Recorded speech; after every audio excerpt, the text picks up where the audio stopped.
Live from Boise, Idaho, the Broncos still angling for a three-peat as conference champs host the Colorado State Rams in a meeting of the Mountain West on the blue. It's time to focus on a great night for football with a terrific backdrop as we welcome you to college football here on FS1. Former college football champ Spencer Tillman. I'm Chris Myers. Thanks for being a part of this broadcast. And boy, the Broncos at 6-4 already bowl eligible, but they have their eye on a bigger prize. They have to win their final two regular season games. Obviously, that starts with tonight, and hope for some help to get in that conference championship game. But back-to-back losses, Spencer, and now they have to lean on a quarterback who's somewhat inexperienced after they lost their starting quarterback 3 games ago. Well, you nailed it, partner. Less than a calendar year ago, Max Cutworth, albeit preferred, was a walk-on, right? The bottom line is this guy is young, inexperienced, totally inconsistent what the history of this program is all about. He is a systems quarterback. No pejorative there. Fighter's mindset, that's a good thing, right? If the pocket is clean, the read is clean, and you can drive with this quarterback and have success. The bottom line is, will he be pressured? Will they come after him? And will he hold under the pressure? Yeah, don't talk to Colorado State about quarterbacks. They changed their head coach earlier this year. They're on their 3rd different play caller, 3rd different quarterback. They're starting a quarterback who's actually getting his first start as they try and end a 4-game losing skid. Yeah, Darius Curry is not going to wow you, Chris, with his size when he gets off. He's barely 5'10", maybe 170 pounds, soaking wet, but the guy is a proven leader to be sure. He's pressed into duty, just like his counterpart today, Max Cutworth, with pressure because of the injury at the quarterback position. The thing I like about him is natural leadership style. He's elusive.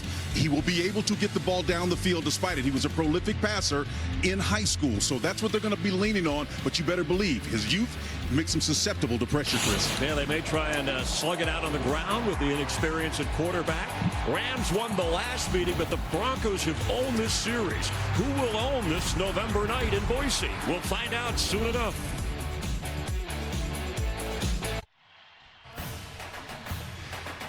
Albertson Stadium on senior nights as the Broncos are ready to roll. 50 degrees at kickoff. We'll dip into the low 40s during the game. And no chance of rain here in Boise, Idaho. An important game in the Mountain West. Boise State came in one of 5 teams entering this week with 2 losses, but now 3 after Hawaii lost to UNLV last night. New Mexico playing at Air Force now. Fresno State later tonight against Utah State. And San Diego State, the leader here, they will be on FS1 hosting San Jose State a little bit later. But it's clear for Boise State they'll have to win out and hope for some tie-breaking help, as both of these coaches have had disappointing seasons after the expectations coming in after last year. Tyson Summers replacing Jay Norvell in October to try and right the Rams, and Spencer Danielson hoping to do what he did back in 2023 and pick up a Bronco team and push them forward to the conference championship. Colorado State won the toss. They're going to play defense first. Malik Sherrod. And at the 20-yard line. Wow, big special teams play to get this team going here. And you talked about him, Spencer. Cutworth, a redshirt sophomore, a local guy from Skyline High School here in Idaho. Came off the bench versus Fresno after Maddox Madsen's injury, but then started against San Diego State. And these are the numbers the last couple of weeks, through a couple of interceptions and the loss to Fresno. But he has put up some numbers.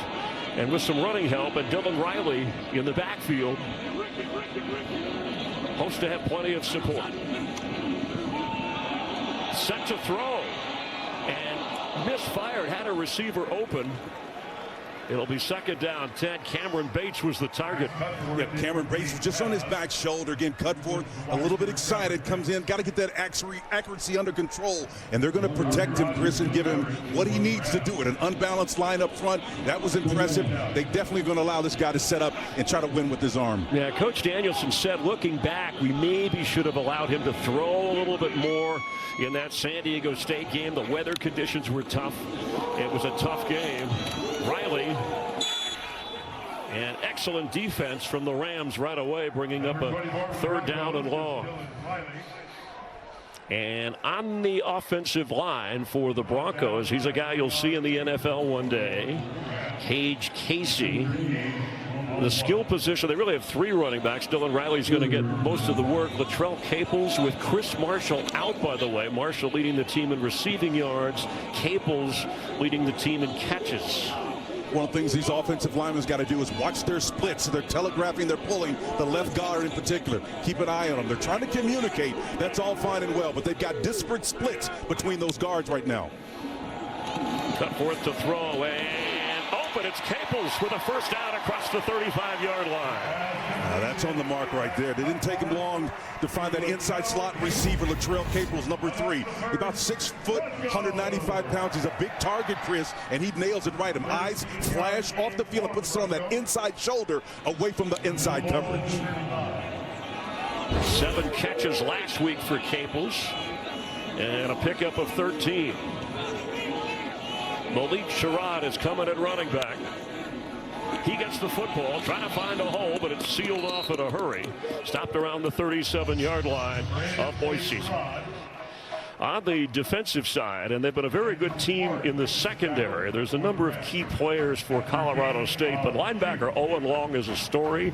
Voted as a team captain at age 19. He's 20 years old now. Leads the team in tackles, leads the country in tackles, averaging over 12 a game.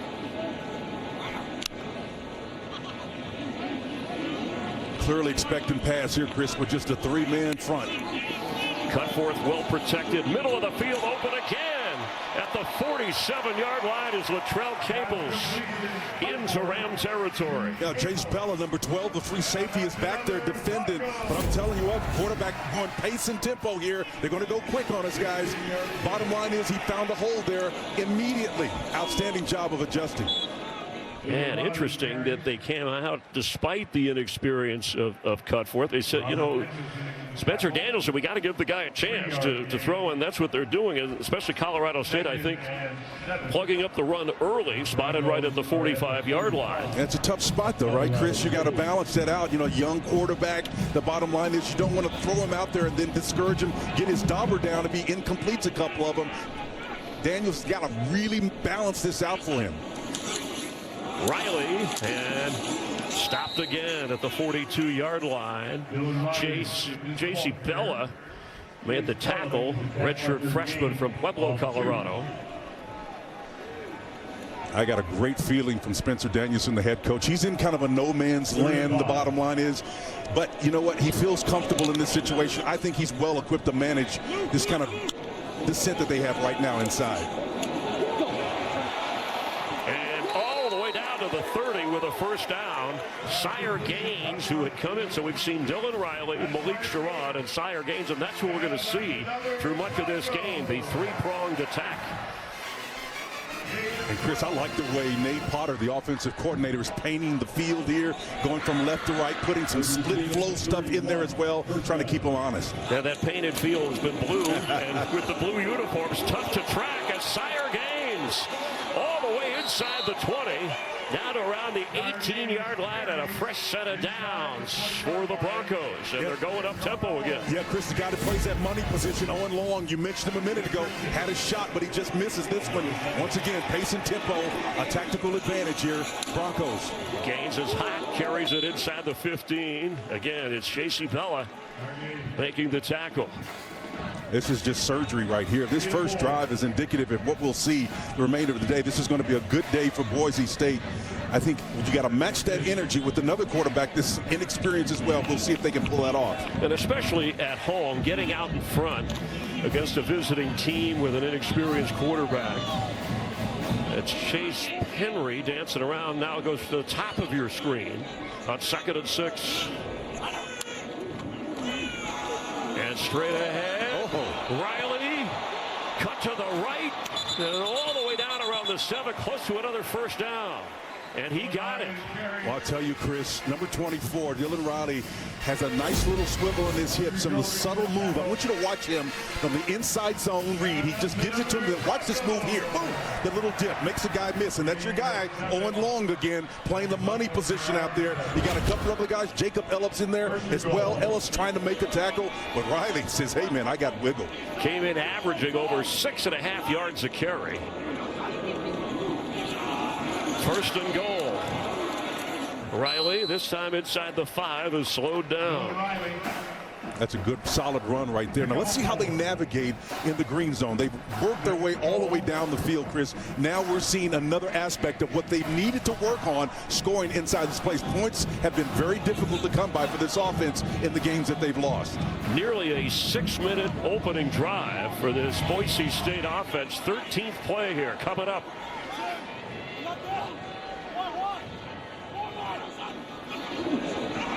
Cut forth for the end zone. Oh, and a little bit too much on it. He had Matt Lauder, the tight end, wide open. It'll be 3rd and goal. I'll tell you, that shallow crossing route from the right side, leaking him out late, giving you a little blocking faux action. He comes as the tight end on the backside of it. Watch him come across the formation, Chris. Does a wonderful job of reaching out. Just got a little bit too much on that ball. Choked him over a little bit, and that tight end catches that one. 3 tight ends in on 3rd and goal. And Sire Gaines is back in at running back. Gaines has it. Gaines for a Boise State touchdown. What an opening drive by the Broncos. That's too tough. Jake Jamalovich, the safety, the opposite safety, comes and has a shot at him, Chris. Watch him, number 13, on the little counter action. I absolutely love this play. You get them flowing one way, and then he counters and comes back the opposite way. Excellent execution to pay it off. A little dance, too. That's as the kids say, a little silly with the tutty, right? As Colton Boomer comes on for the extra point. And nails it. Gaines, they called him the big bruiser. He found the end zone. A well-articulated drive by the young quarterback.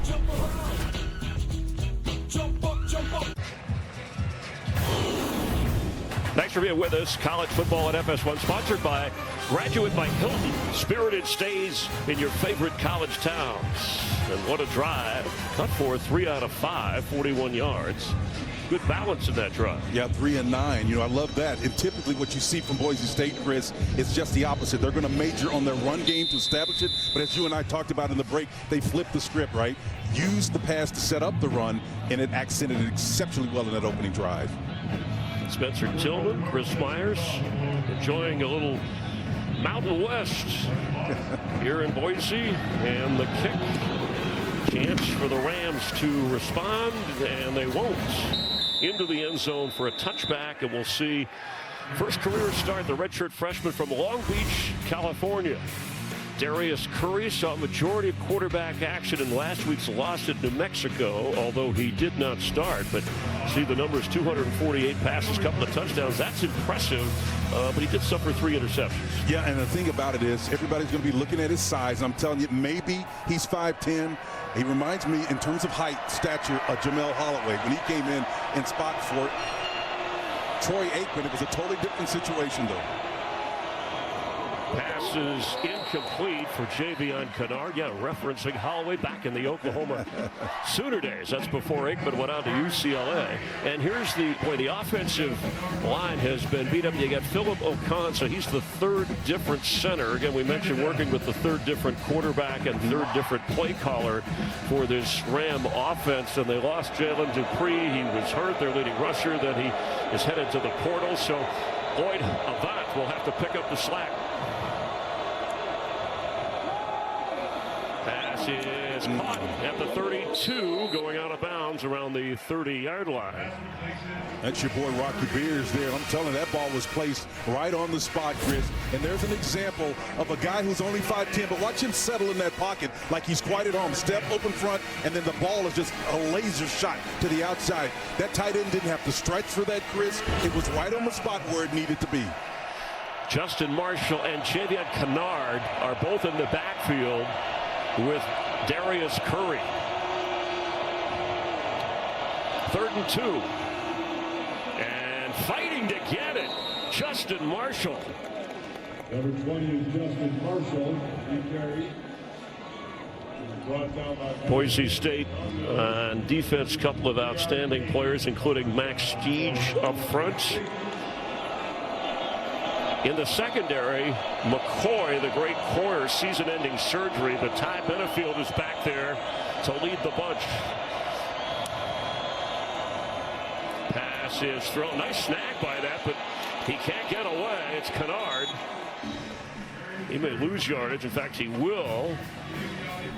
Notriani, team captain, wears the green dot. He made the tackle there. It's Marco Notriani, but it looks like a flag down. And Chris, just an aside there, it is a flag. Personal the bottom foul, line is face mask, number 0, defense. 15 yards from the previous spot, automatic first down. I just mentioned Ty Benefield. He likes to go by Buck Benefield. Buck had a little bad luck there on that play. Buck, yeah, and our referee is Cal McNeil, but that will really help this Colorado State offense. And Darius Curry, who's got some jets there. He can run around a little bit, mobile in the sense of being able to escape and set up the throw. But a first down across midfield.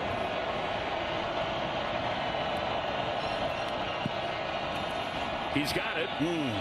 And he'll spin forward. Not sure if that was designed. Notriani again on the tackle. Second on the team in tackles coming into this game. Well, the fact that he's so small, he's going to be able to make you miss. And Virgin Morgan and those guys that are up front better understand that this guy can have those subtle moves that can make you miss in space. Rely on the guys' leverage that are beside you in that same proximity, because he will make the first guy miss if he has to run. Justin Marshall, redshirt sophomore from Chicago, is the back. To throw. Pressure. If he can, he's going to take off and run and get out of bounds at the 45 of Boise State is Darius Curry. Now, Zion Washington was there to kind of defend on the back end for Eric Chenander, defensive coordinator for Boise State, Chris. I think they're going to pressure him because his mobility is going to be a problem if they don't find a way to do that. He picked up about 4.5. It'll bring up 3rd and 5. Need to get to the 39 for a first down. Avant and Marshall in the backfield.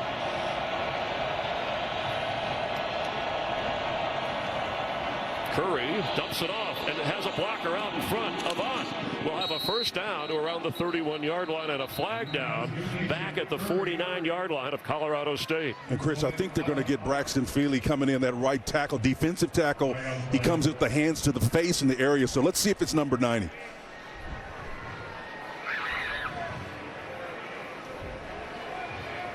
Feely, the leading sacker on this board. Personal foul, roughing the passer, number 90, defense.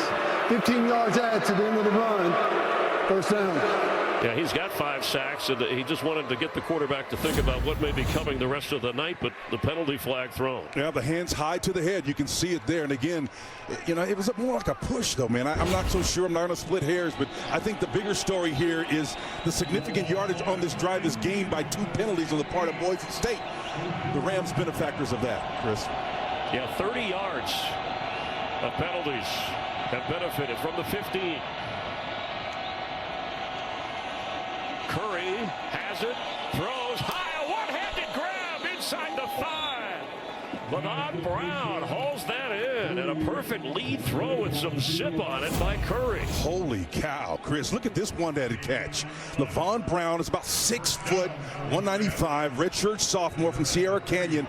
Watch him go, keep his eyes focused on the ball, knowing it's zone coverage on the outside, and defenders waiting to hit him, but he has the composure to hang on, Chris. For the end zone, catch made, reaching across, Rocky Beers, and touchdown, Rams. An impressive drive to respond, and Darius Curry, the young quarterbacks, showing a little moxie here in this opening quarter.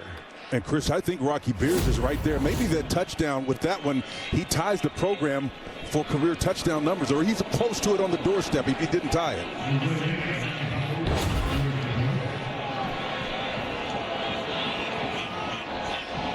Ties the record of 6 for Colorado State tight ends. Trey McBride, famous tight end, does not have that. 4 other players do, so 1 more, and he will set the school record. Great names from the Rocky Mountain State. Rocky Beers delivers in Idaho for Colorado State.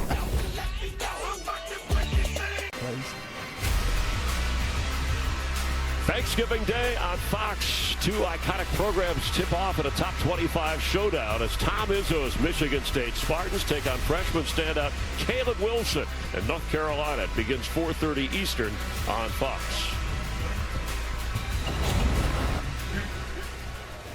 A 7-7 game, just under 5.5 remaining here in this opening quarter. You a little surprised, Spencer, that talking about the youth of the quarterbacks, but these offenses are aggressive with them. Yeah, especially Grant Chestnut. He's an old offensive lineman, and he's coming out throwing the ball. He typically is going to try to establish the run, Chris. On that standpoint, I am surprised. Sherrod on the return and stopped short at the 23-yard line. And then alternately Nate Potter coming back, Max Cutforth. We saw what he did after he settled down after the errant pass off the top. He really found his way as well. Time for today's home team stats, sponsored by Wayfair. Every style, every home, and boy, when they are at home, and the blue has been good to Boise State. Look at this season, the big difference. They've either had 40 or in their 4 losses, they've only scored 7 points. You see the average and the turnover margin, big differences here. And they hope to keep the home record rolling in the blue unis, where they've been outstanding. Riley carries and a surge forward.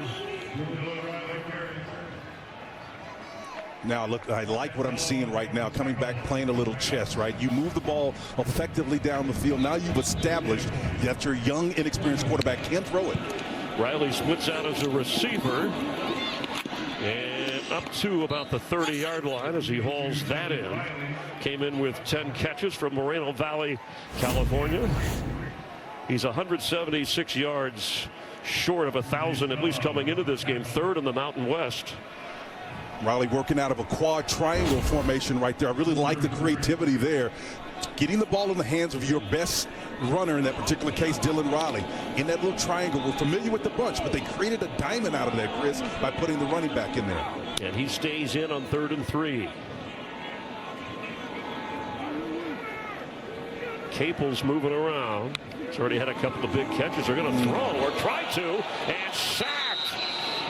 Cutforth was rolling out, trying to deliver the football, but brought down by the Colorado State defense. Paul Tangelo in there, number 52. He's the guy that came in, man, from that jack position. Watch him inside. He's lined up, standing up, right over the nose. He puts a nice little arm shiver in there and gets right past.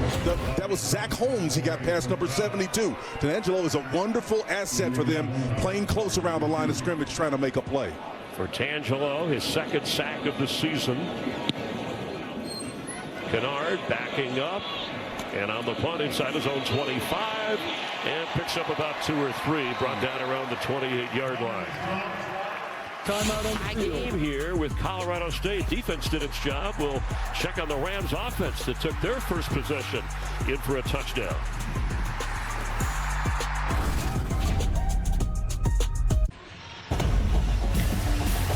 Darius Curry first start, 4 out of 5 in that opening drive, and he ran it twice. Absolutely. The thing I like about this, the net confidence comes from demonstrated ability, and he showed you. And he got a little help along the way. LeBron Brown with the mitts for their glove, and then the tight end shows some nice handiwork around the end. So any question about this guy's height and whether or not he can throw it, Chris eliminated on that opening drive. A couple of major penalties helped the drive. After a 56-yard punt, Lloyd Avant carries and didn't get much.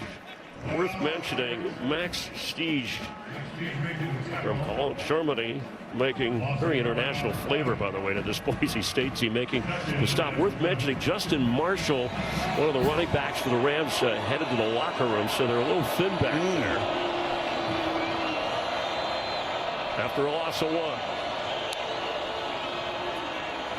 Curry to throw, and overthrown slightly at the 41-yard line.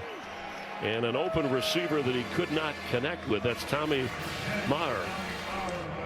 You know, Tommy, a nice little nod route at the end of that. He was wide open. The coverage just broke down, and they were in man coverage. And Curry probably is wishing he had that one again, just to wait, just to bump, to allow him to get out of that break and be clean and deliver that ball. 4 cross look here, Chris, in the back. That's expecting a pass all the way. And that's what Curry's going to do. And into some traffic caught by Lanier. but well short, and it'll be 4th down. Here comes the punting unit for Colorado State. That's great defense right there. Eric Chenander getting in that 4-cross concept. Basically what it does, it allows you to get into a cover 2 shell, Chris, if you want to, or if you want to be more aggressive, it covers your back so that you can get one of those hybrid guys in there to create pressure and mix it up and muddy up that line for the protection. That's an excellent job by Eric Chenander, the defensive coordinator. And it worked well for the Broncos. Both defenses tighten up after the opening drive, and that will roll and be down and around the 21-yard line. Each offense marches in for the score, and then each defense stops the offense. Boise State with the ball in a moment. Tied at 7, just a correction. That punt was just 32 yards. It actually hit one of the Colorado State players, spotted at the 38. Hey, the last time these two teams played in Fort Collins, Colorado State surged with 3 touchdowns. They had to rally and a Hail Mary at the end, and then there was an unsportsmanlike conduct, but they backed up the point after, still made it good, and a 31-30 win. But Boise State leads the series 12-1. And that loss created a whole inflection point that changed the program. In fact, that's how Spencer Danielson got the gig. To throw down the middle and a little long, trying to get to Cameron Bates. But I'll tell you, Max Cutforth showing off a little arm strength. Yep, and Lamondre Joe was there in his hip pocket too. Great arm strength from the quarterback, but the back end defense, Tyson Summers, the defensive coordinators, guys really stepping up big time for them. They need to be able to do it because they've shown some vulnerability to the pass. And if you look at it, one of the things that they can do, talking about the Broncos now, is throw the ball. Even though we haven't seen a lot of it, they can be efficient when they do it, taking shots big time.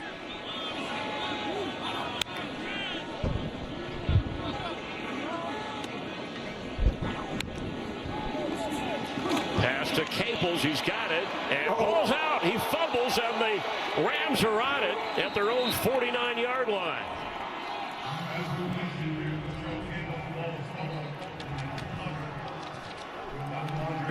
That's so difficult. Jake Morolovich was in coverage there. Number 13 had a chance to get after him. The ball comes flying out. Lamondre Joe is the one who ended up recovering it. Well, look, it's sandwiched in between 3 defenders right there. The bottom line is the ball is out. Now you've turned it over at midfield, and both these teams have shown an aptitude for being able to move the ball. Ball security going to be primary. First turnover of the game, and a big one. It was going to be a big gainer. Cutforth discussing things, but certainly he's done his part in the early going. Another takeaway for the Ram defense. Pass is caught, and slipping a tackle, Lloyd Avant. And then going out of bounds. It's now 16 takeaways for the Colorado State defense. Yeah, Jaden Mickey, number 20. They're going to go pace and tempo here. Had a chance to make a tackle that would have been very much needed. Nowhere to go for Avant straight ahead. From Humboldt, Texas. Sophomore had 3 different games last week, including a touchdown. He had 12 carries for 36 yards. Just up the road from Houston up in Humboldt. Spent a lot of time up there watching this kid play in high school. Great player.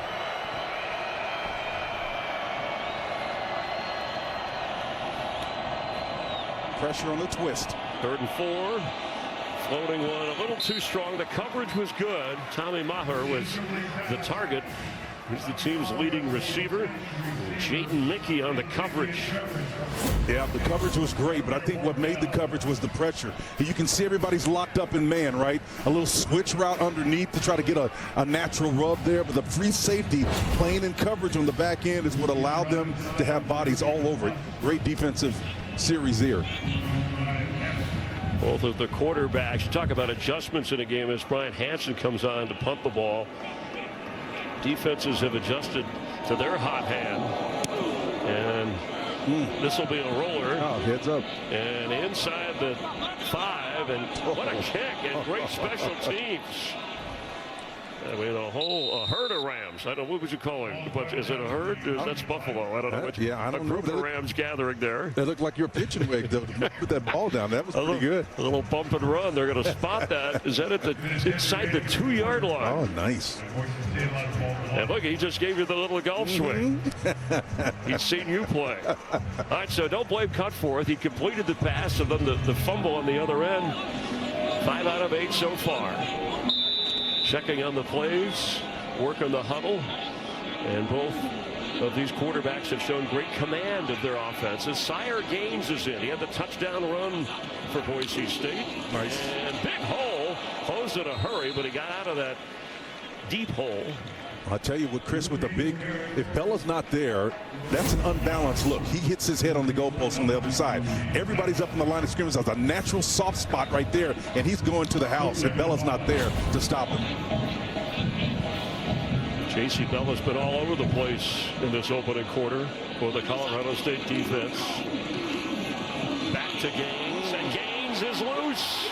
And a first down up near the 25. They're going to spot him out at the 24-yard line. But that's the way to dig yourself out of some trouble. Sire Gaines, man. Looking like Secretariat running through there, man. He comes to stepping, and watch him break the tackles. 2 tackles there. He breaks on the other end. Love that fact that he's understanding where he is, carrying that ball on the outside shoulder, the furthermost to the sideline to protect it. Coming off the best Mountain West game of the season with 78 rush yards. Nice again. Look at this move. Oh, my God. Near the 40. Chris, this guy's got something special. He's a darter. He darts the way watch him, the way he runs. He comes in on the ISO. It's another split full play, so you've frozen the linebackers, and he just dips in and bounces it outside. I love this running back room for the Broncos. Boy, outstanding. That's the end of the opening quarter here in Boise, Idaho. Underdog Colorado State hanging with the Broncos, but in a tie game, Boise on the move.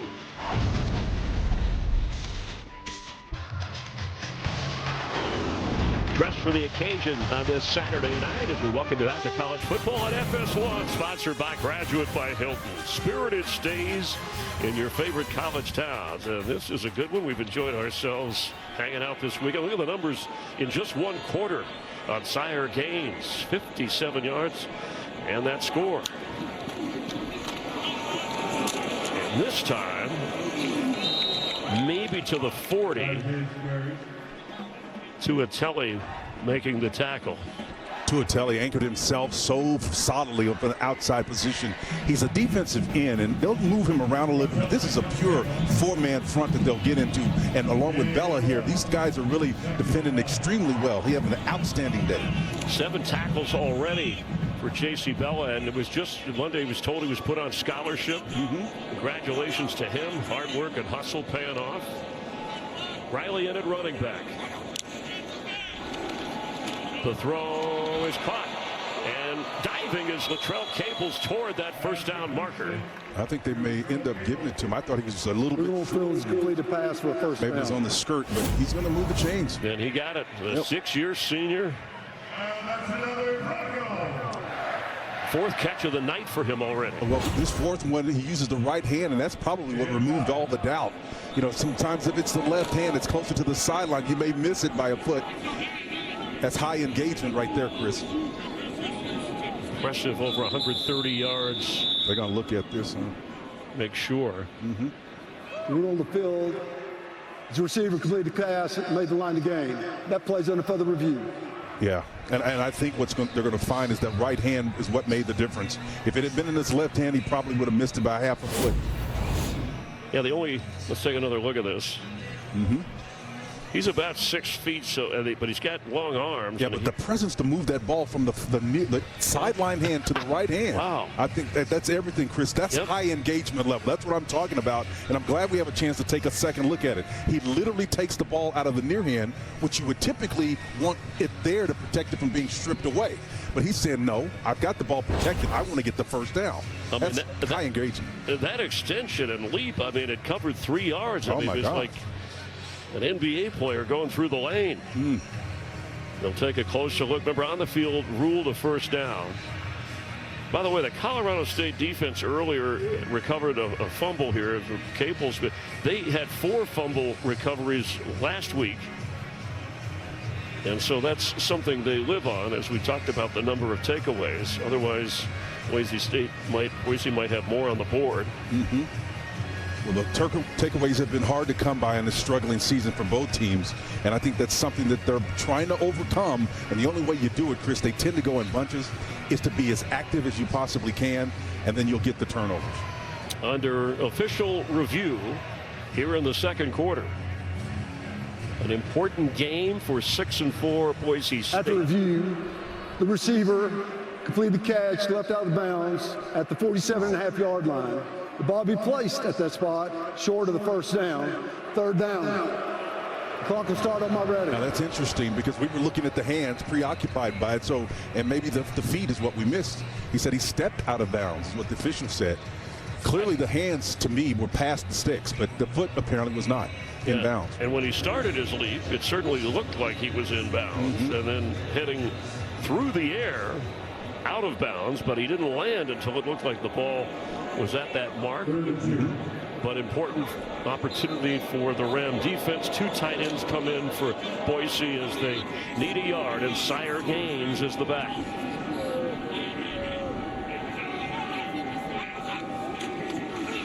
He has it, and he's got the first down across midfield.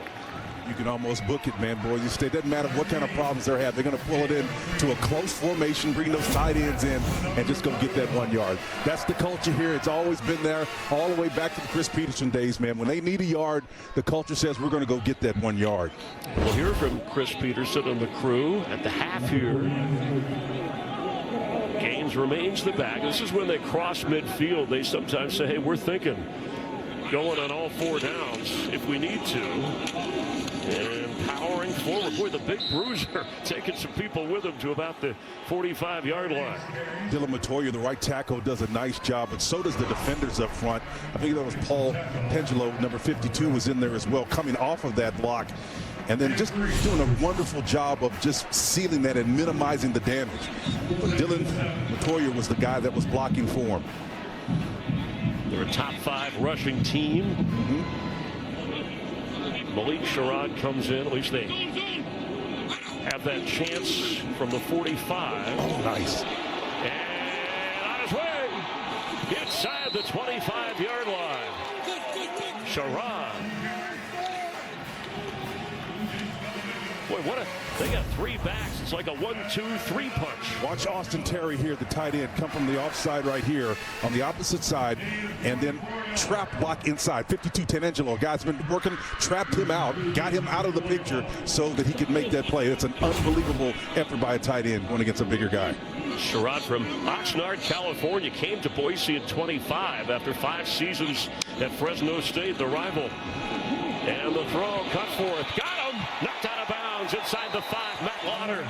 And it's going to be a 1st and goal for the Broncos. Well, I'll tell you what, these tight ends integral to this drive. And one of the things that Nate Potter is doing is mixing this up. Getting it in the throw game on the initial drive. Still doing it, but working with a different group. Tight ends primarily. Cutforth has been delivering and putting some zip on it. 20-yard pickup. Sherrod the back, extra lineman in. Look at this formation. How about this? Power eye. And nice. For the touchdown, Malik Sherrod. A 98-yard drive.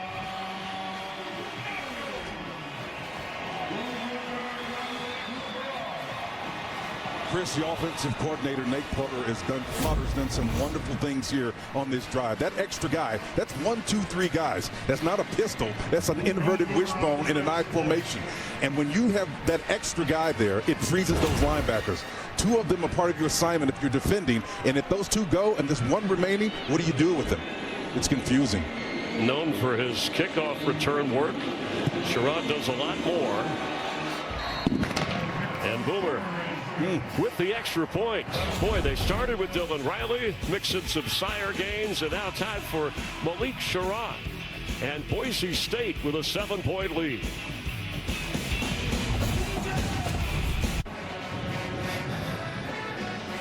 Good game going in the Mountain West here in Idaho. That scoring drive all the way from their own 2-yard line. 186 total yards of offense so far in this game, but they take up 4.5 minutes, mixing up the run and the throw. Both of these teams appear really prepared in this game. I think this is a big game. I really do, because of the struggles these teams have had. I think it was the late the NC State great wide receiver Torrey Holt, former Ram during the great days. He's the one that coined that phrase, big days, big plays. And that's what these players are doing right now. The coaches are doing an excellent job of responding to the success of the other team. Defending champs of the Mountain West. At 6-4, Boise State needing to win their final 2 regular season games, leaning on their defense, their pass defense, like what 5th at best in college football with what they allow. And the last 2 games, lowest in Mountain West history, they held the San Diego State. Of course, it was raining, but 17 yards through the air, even though they lost that game. But Curry has stood up to him so far. And I think even when you go and expect that, you look at the quality of the teams that they were facing, it holds up. They've been pretty good on the back end, Chris. And here goes Curry, winds up and fires to the 31. Marr couldn't hold on. Jeremiah Irby here, right cornerback, was the guy defending on that backside, and Irby just did a wonderful job of squeezing on them the short side of the field. Yeah, good example of that pass. Absolutely. Again, that ball's punched out by the right hand, and Irby's the one that did it. He understands it. He's the old Peanut Tillman, punch it out from the back. Chicago Bears, man, that's a big-time play right there. Marion McCoy had played through some knee pain, a future NFL star, great corner with that surgery that we mentioned, so out for now.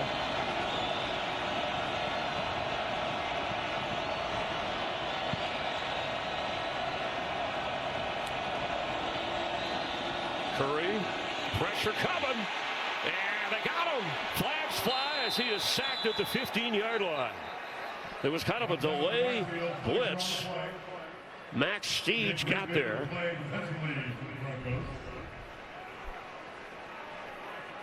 And they're going to sort this out. I think what made this play not work is they kind of unpack. Personal foul, face mask, number 19 to the defense. 15 yards from the previous spot, automatic first down. Number 3 does not have to leave the game because his helmet came off due to the foul. What Grant Chestnut, the offensive coordinator for the Rams, has got to do is understand that those long developing plays isn't going to work against a more aggressive defense. And you can see the hands to the face right there. That's Washington. Number 19 gets those hands up, man, around the face. That's problematic. They're going to get you every time. Deion Washington, number 19, the senior transfer from Shadow Ridge. Third 15-yard penalty against Boise State. See if the Rams take advantage. Incomplete. Brown the target. Last couple of games, LeVon Brown has played some of his best football, according to the coaching staff.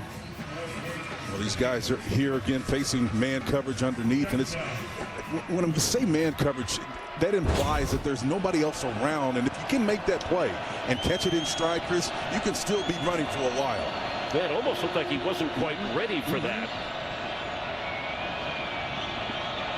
or expecting it. Curry will dump this off in a hurry. Kennard, and inside the 45-yard line, or excuse me, beyond the 45, their own 45. It'll bring up a third down. Under 11 minutes to go before the half. Solid tackle by Deion Washington. He's the guy that's their boundary safety. And so you say, what's a boundary safety? Well, when you're on the short side of the field, that's the short side, that's the boundary. The field safety usually is going to be a little bit more athletic because he has more ground that he must cover. So typically it also means that corner guy is more physical on the short side. Need to get to midfield for the first. Deep drop Curry. He's going to run for time, and on the run throw, and knocked away. Jaden Mickey with another big defensive play from that nickel spot. Yeah, and Bourne Phelps, too, was in hot pursuit from that Mike linebacker position as well. Number 41, the sophomore, he was in his hip pocket, man. He was all over him. Tommy Maher again was the target. Holding, number 20, defense. 10 yards from the previous spot, automatic first down. Well, I said Mickey played good defense. Too good. Snake bit him. Got dead clock. Cal McNeil says that's defensive holding, and that's the 4th big penalty. I mean, these are big chunks of yardage that keep the Rams drives alive. Yep, and that will be the coaching point. When they go in the middle eight, get to those 4 minutes before the half, Chris, that's what they've got to fix.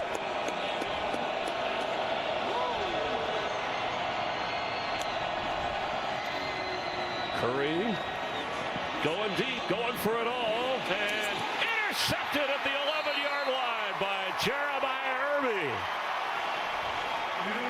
Well, what a series, Chris, he's had. The punch out back down the field, following that up a couple of plays later with the interception. The route out on the field. You got pressure, the twins formation, and a wheel route by the back.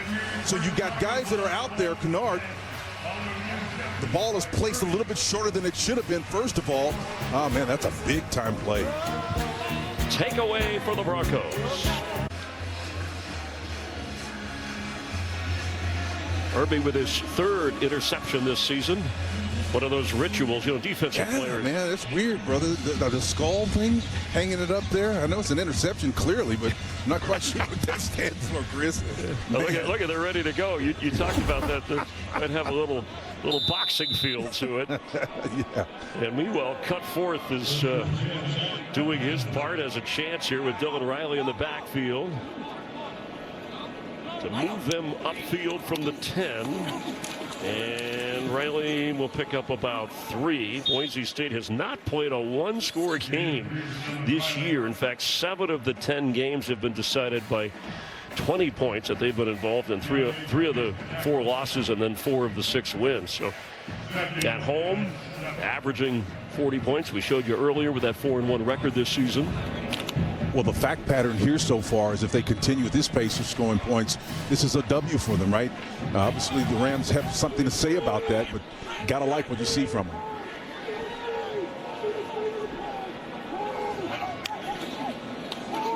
Cutforth with plenty of time, and the catch coming back at the 20 was Caples. We'll check the spot. It looked like where he first caught it. Yes, good enough for the first down right at the 20-yard line. And watch the interior line here on an inside game open up this throwing lane, Chris. Number 48 goes and see that wide open lane just open up. Sometimes when you're gaming and dealing, you're trying to get to the quarterback, but you do it to the point where you actually counterproductive and you open up throwing lane for the quarterback. So when you replace and you go on that game and deal, you better get back in that lane.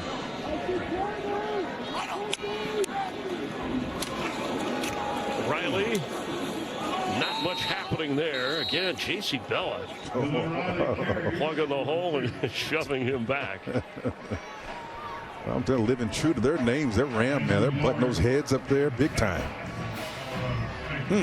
Well, they started 48 different players on that Colorado State, each side of the ball, 24 different guys on each side, whether it's injury or other factors. There's, Caples, who came in 30 catches for the 3rd straight season for the Broncos. He's already got 5 catches on 5 targets. Cutforth deep and overthrown. Cameron Bates. They've tried a few deep ones with the speedy Cameron Bates, but have yet to connect. Well, Chris, I will say this. I'm not surprised that this defense is playing at a high level with Tyson Summers. He is a defensive guy, right? He's just a second tour duty. He's been around them. They know. And so teams tend to take on the personality of their coaches. So in control of the defense, the head coach, familiarity with the program, has been there before. They're playing at a high level. That should be expected. Yeah, and on that deep throw, not only the defense, but Cutforth 0 for 7 when he's tried to complete a pass for over 20 yards in his limited time of play this year. Again, his second start tonight. Catch. Yeah, traffic moving up for the first down across the 31-yard line. Chase Henry, senior from Denver. And I thought Jake Jamalovich had that one, number 13. Thought he had a chance, but that ball squeezed right in there. He didn't even see it come into play. And when you're going to hit those quick hitting slant routes, well, you better get it in there quick, because those defenders are playing both the player and the receiver, and they've got eyes on the quarterback. Great execution. Cutforth, he has a live arm, boy. He has been zipping it. Sherrod in at running back. Cutforth again completes across the 41-yard line, just short of the first down. Matt Wagner, one of the tight ends. See Matt Bonner have a big catch earlier. You know, another inside game here with the guys up front twisting. Here's your release of your tight end. And what makes this all possible is those defenders moving up front. Tight end secures the ball properly. That's a wonderful job of just making sure their body's all around you. You got to make sure that ball is secure. Numbers on Cutforth. Good looking drive here after the takeaway, the interception by Irby. There comes a blitz off the edge. And there's a hole. Good enough for the first down, Sherrod. But some hard hits, you could hear that way up here. Boy, I'm telling you, that was Jerry Naborn Owens. Jerry came in there. He usually plays the jack position. He's a backup. But listen to this. Boy, he hit him like he stole something, man. That was a big-time hit right there. Roger Carrion seems to be okay. A little slow getting up. Just over 6.5 as they help him to the sideline here. Clock operator, please put 6:52 on the clock. Carson Rasmussen will come in at the right guard spot for number 62, Carrion.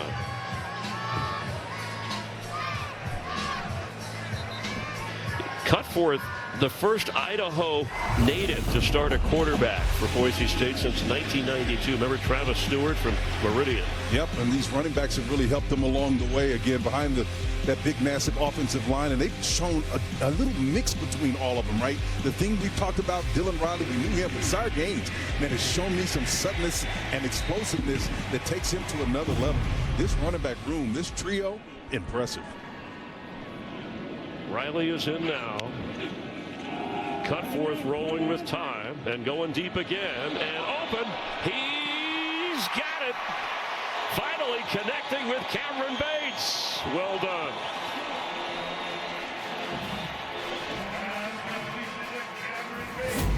Yeah, we talked about Cameron Bates, but watch number 25, the inside receiver, Chris. The go route. There's a busted assignment on the back end. He's just meandering right down the hash, totally wide open on the back end and just totally missed him. 7 of his 10 catches this season had come in the last 5 games. That's his first today and a gainer of 40+ yards. Quentin Brown is saying, man, you had me wide open. We got some movement and a flag and a play that is knocked away on the end zone. It was a free play. Bates again the target. Carrion, by the way, back out there. Rogers on the coverage. Offsides, defense, number 91.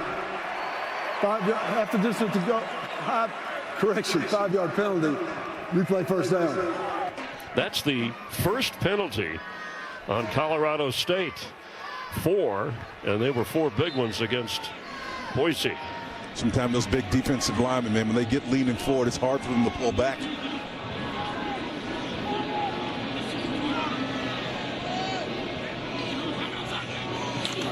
Dylan Riley has it, tackled low right away to about the 6.5-yard line. Robert Edmondson making the play. One of the reserves from Houston, Texas. I'll tell you, Robert playing really stiff and hard inside that lineup. But the linebacker position is a classic Mike. Sometimes we call it a Mac position. But those inside guys, man, run heavy, along with Jacob Ellis and company, Jaheim Mitchell. All of them are outstanding. Back to Riley. Trying to get inside the 5, but there's a wall of Rams. They have mixed all 3 running backs in, as you just pointed out. I mean, Gaines has a touchdown. Sherrod has a touchdown. And I think maybe the coaching staff over there for Boise State thinking it's Riley's turn. Yep. Well, let's see what Nate Potter has in his bag of tricks in terms of being able to get over there. And then ultimately, Tyson Summers got to find a way to stop him. Riley has the most carries of the 3 backs with 10. 3rd and a yard for a first down. Got him on that Boise State offensive line, movement, interior line.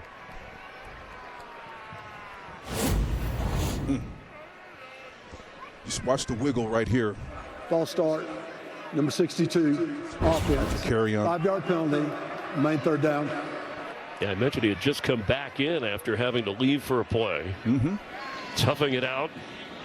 And now on a 3rd and 6 from just outside the 10-yard line. Already a 7-point lead. You know, Chris, when you come down here, first of all, you know that 1/3 of your playbook goes out the window, right? And a premium is placed on execution down here. To throw, Cutforth completes, but an excellent tackle right away by DeAndre Gill Jr. on Riley.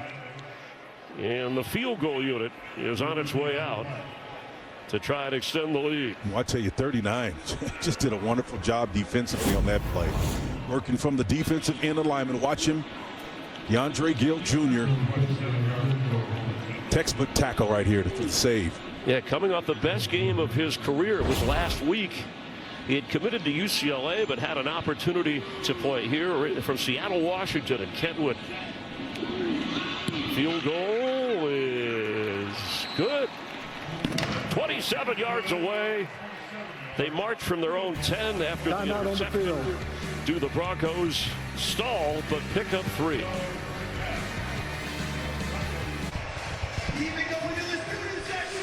Beautiful night in Idaho. It's been a mild autumn in these parts with Spencer Tillman, our crew, Chris Myers. Thanks for being with us.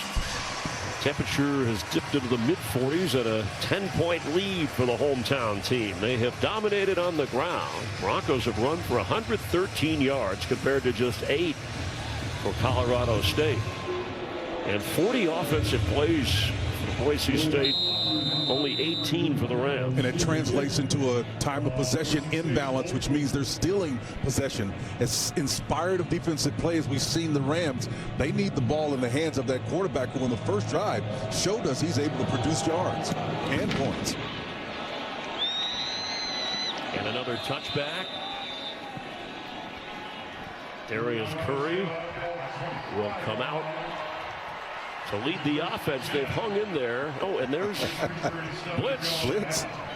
The Lab who grabs the tee and is headed into retirement, at least from that role. We'll talk more about that. That's usually kind of a fourth quarter tradition, but handing off to a relative. Stay tuned for that story. You get everything here on Saturday night. Keep it in the family, man.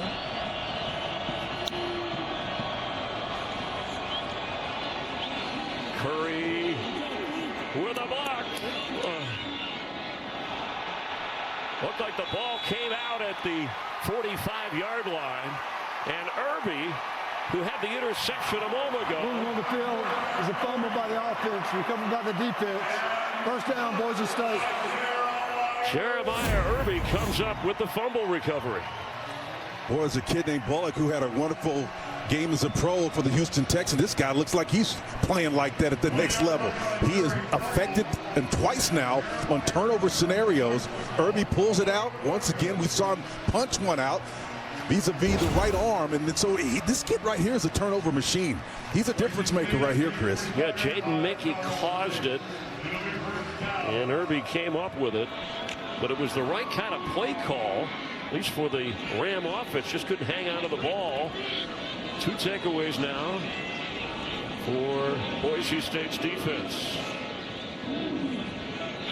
Do they grind it out? No, they're going to throw the ball and throw it again. And a little bit long, but a one-handed grab by Matt Wagner. Cameron Bates caught the initial toss from Cutforth. And then look at this catch. Yeah, Jace Bala is back there, but he's not a factor there. If that ball is really kept in front of him, I'm not saying he gets extra yards, but he gets a little bit more. Gaines. Quick snap and back to the running game as Sire Gaines gets inside the 25-yard line and the clock runs. Well, I say Boise State wasted no time trying to punch this in, and this is the type of response on the fumble and turnaround where it does affect the team psychologically if you score quick. Sire Gaines inside the 10. We'll check the spot. It's going to be a first down Broncos. Well, Gaines really looks impressive, man. Off tackle, inline run right here. You got a counter, a pulling guard out in front of you. Does a nice job of, I think it's Mason Randolph. They pulled their centers as well as their tackle. Yeah, sorry, Spencer. They tried to quick snap that, but a timeout was called by Colorado State. Colorado State. And I think they wanted to do something with the defense. So beat the snap. And they'll have 2 remaining. and Boise State will have all three. Hey, the greatest rivalry in sports is here. Top-ranked defending national champion Ohio State going to the Big House. Going to snap that Michigan 4-game win streak against them in the game. It starts at 9 a.m. It's a special 3-hour big noon kickoff live from where the action is in Ann Arbor. You can be a part of it. And then you'll see Michigan, Ohio State at noon. And it's only on Fox. And it doesn't get any bigger than this, man. This is impressive right here. And this kind of reminds me, in recent years, obviously this has been bigger because of the national championship implications. But back in my day, Texas, Oklahoma was similar to that. It had a feel to it unlike none other. Can the Buckeyes keep rolling? Can Michigan keep their little string of head-to-head competition in their favor? Riley the back. Fake to him. Pass he is caught. Diving toward the pylon is Matt Wagner, and close. No signal.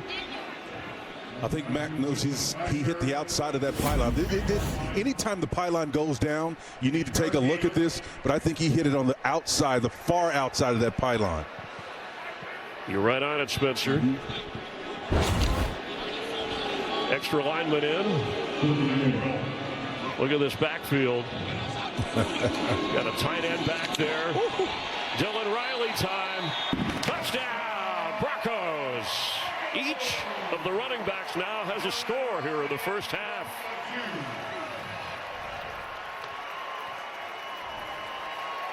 A little extracurricular activity going on. You got to check yourself down here, man. That's just frustration on the part of Colorado State. It's been a tough year. Yeah, Dylan Matoya, number 75, the right tackle, trying to protect his players and getting physical. They hung in there, but eventually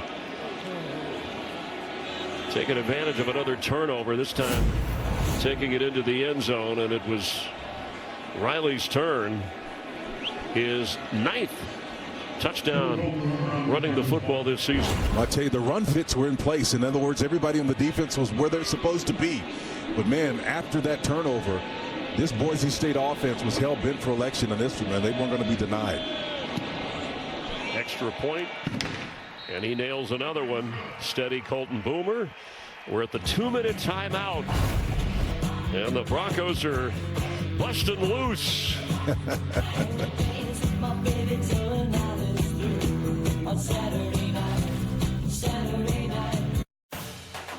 Coming up, it's the State Farm halftime. USC battled Oregon in what could be a playoff elimination game. Georgia Tech could clinch a berth in the ACC championship with a win over Pitt, but Pitt not making it easy. Plus, Utah and Kansas State in a high-scoring thriller.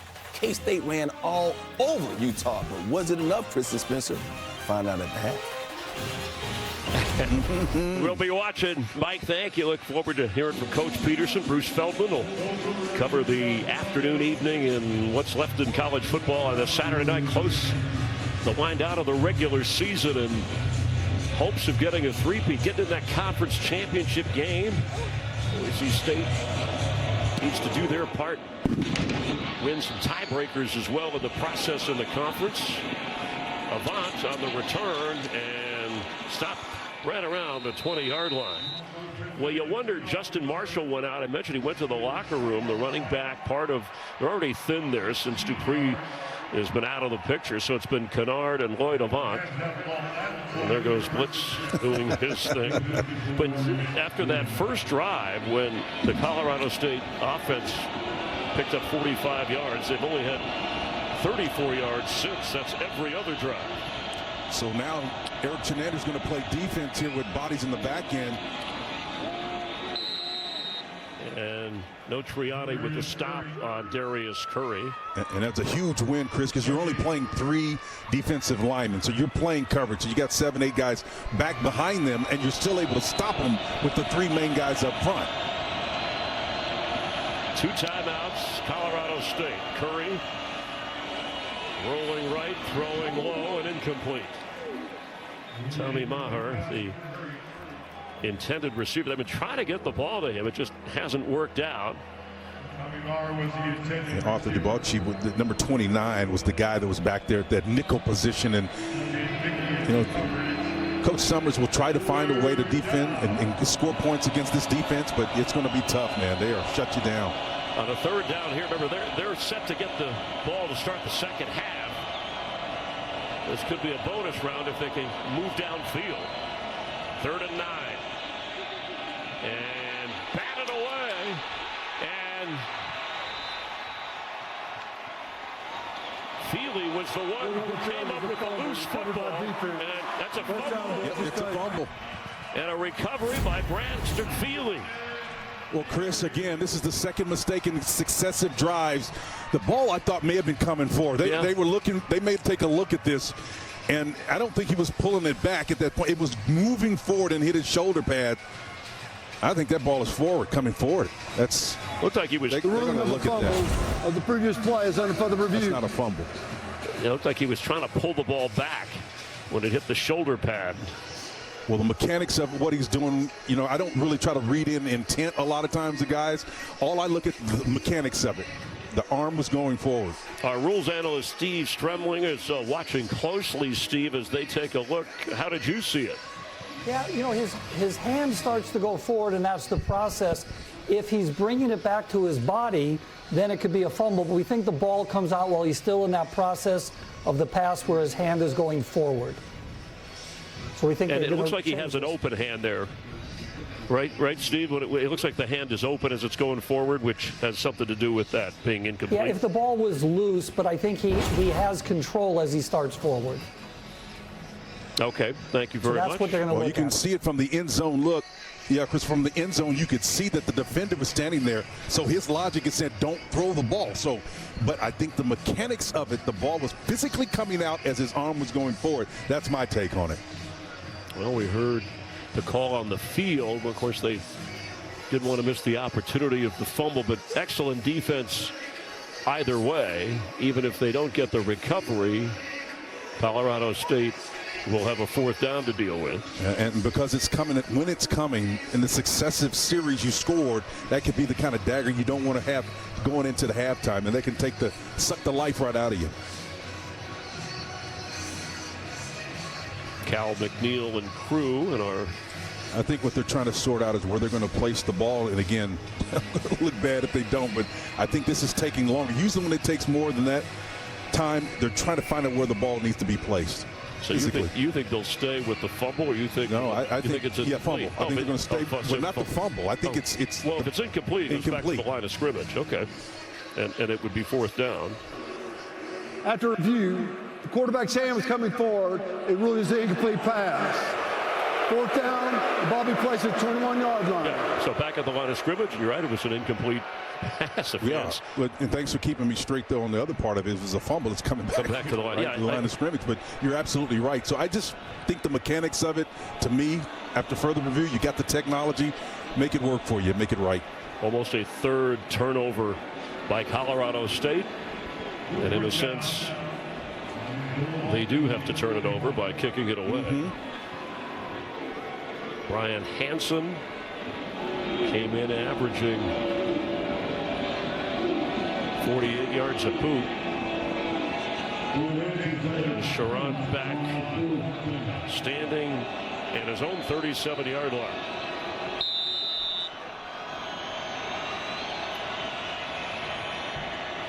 Gets it away, kicks another one of those grounders that bounce and roll.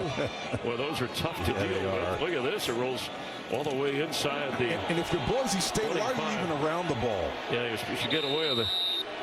Rams are saying, hey, maybe we could force something here. The official says, let's see, did he touch it? I mean, there's no reason why you need to even be around that ball right now. Rule on field is the player was forced into the ball. There is no touching. Okay, First down, Boise State. So they were. there was a group of Rams trying to push him toward it, but boy, the punting game is an adventure the way they, or the return game, I should say, off of Hansen's punts. It ended up, what are you doing there, right? 58 yards on that roll. And the last 3 possessions, taking advantage of takeaways. Touchdown, field goal, touchdown, and it has taken a tight game and opened it up. Keegan Hollis, almost the guy that pushed him into it had a little club on his hand. He almost was a hero and pushed him into that ball. Sherrod, bottom of your screen as a receiver. And throwing to the tight end, Matt Lauder. Moving the change with all 3 timeouts. Chris, there's some incredible game plan and scouting going on here because all of the games upfield. And remember, their best, there's another catch the other way by Lauder. The best receiver on the team, Chris Marshall, is inactive. Caples has done his part from the receiver spot, but they've distributed well to the tight ends, at least Max Cutforth has. And this defense has kind of helped them. They've been aggressive, has the Rams, but the games and the deals that they're working up front seem to be leaving natural voids that the quarterback can see through. That's the problem that I'm seeing. That means they're in your wheelhouse, man. They've studied the game. Clock stops on the first down inside at 2, and they're at the 35. And throwing again. No pressure weak. Late pressure, that'll be incomplete. Caples in the area, but Robert Edmondson, referred to as one of the smarter players on this defense, with a late charge. Yeah, watch him come from his Mike linebacker position, number 45. He's on the edge right here, right?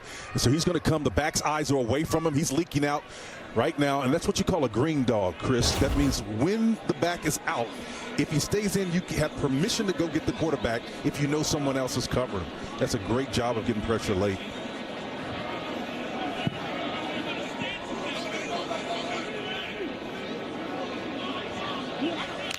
Here comes edge pressure again.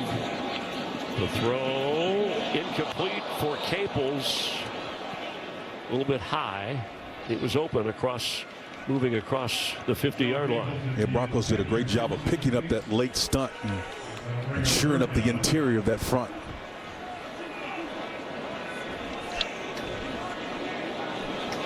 Boise State over 135 rush yards between their 3 backs. They've averaged 5 a carry. But the impressive command of the passing game from Max Cutforth. Here comes another full blitz, and I think because the safety's high, I think he's going to come. The safety's going to rotate out. And on the run, Cutforth in some trouble here. Throws and the sideline catch. Wow. The feet were in. Chase Penry at the 44-yard line. A thing of beauty. Yeah, it really was, and there were some things that Tyson Summers was trying to do, roll his coverage on the back end late, but this young quarterback beat him, man. Saw the coverage rotate, got a guy downfield and made a play. Quick snap. Caples at the 43, and the clock running a timeout here. Broncos will use their first. They'll have 2 remaining. Boise State. Check Caples, so he got a little dinged a little bit. Sixth catch of the game for Caples, limping a bit. Yep. On senior night. Yeah, congrats to all those 20 seniors recognized before the game. They're on this blue field in front of the home folks. It was good to see Spencer Danielson, their head coach, man. He emotional around them. You can tell this is a close-knit group. And here's the senior night package right here. Look at them, the moms and the significant others in their life. There's Coach with the big hug.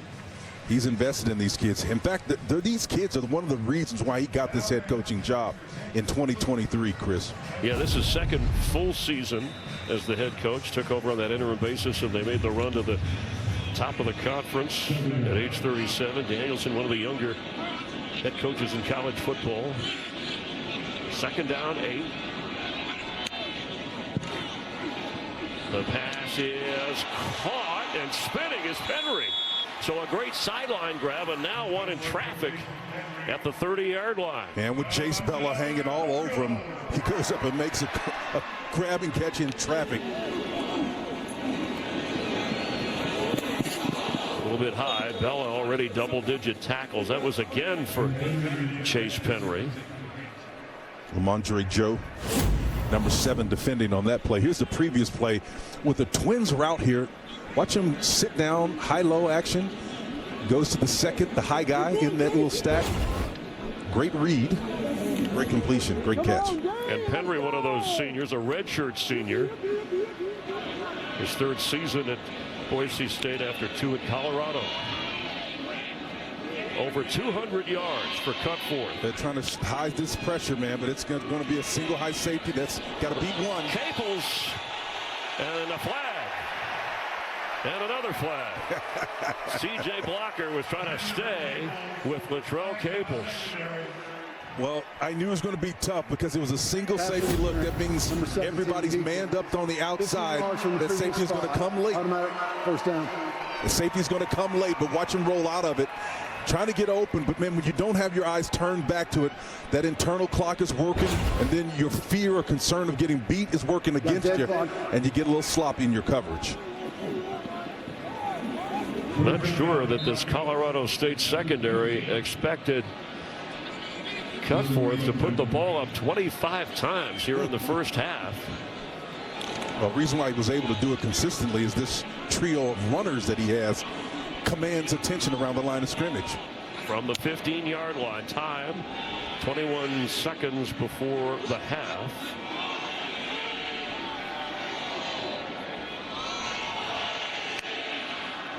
Two timeouts, and the pass is caught, knocked down inside the 10-yard line is Bates. And they'll use a second timeout. They'll have one remaining with 15 seconds to go. Boise State. I like the aggressiveness. Second timeout. They didn't just sit on the ball with the lead here nearing the half, this offense. And I think also, and you tell me, Spencer, with your young quarterback, this is a good time for him to got to do some things. Absolutely. They said we need him to show him more of what he has. We didn't give him much of an opportunity so far. And what they did in that last formation was create, and they motioned to it, a little trip formation, and then created what they call a levels concept. Guys running in the same direction, one at one level, one a little bit higher, so the quarterback sees them in the same frame. Now you got to make a choice. That gives you a chance to see the growth of Cutforth. Arrived at Boise State as a walk-on. Two-year starter at Skyline High School, had 44 touchdown passes and had thrown only one pass late in the win over Appalachia State before being pressed into action with the injury to Maddox Madsen, who we hear could play later this year, depending upon how far the Broncos go. Maybe even the final regular season game, but the way Cutforth is rolling, don't rush him back. Oh, and the pressure is on, and he's sacked. Lamondre Joe from the secondary. Timeout, Boise State, their last. The boundary corner, that's the short side. That means he's the most aggressive of the two. Not afraid to tackle somebody. He comes, dips his shoulder, gets around Casey, the left tackle, number 77, and boy, he comes in there with intention. That tells you, man, when you are able to 190 pounds and you're ready to dip your shoulder over a 6'5", 311 guy, that tells me something about your character, man. Great defense by Colorado State when they needed it the most. Cutforth maybe could have probably cut that loose, got rid of it given the situation with 10 seconds and now no timeout. So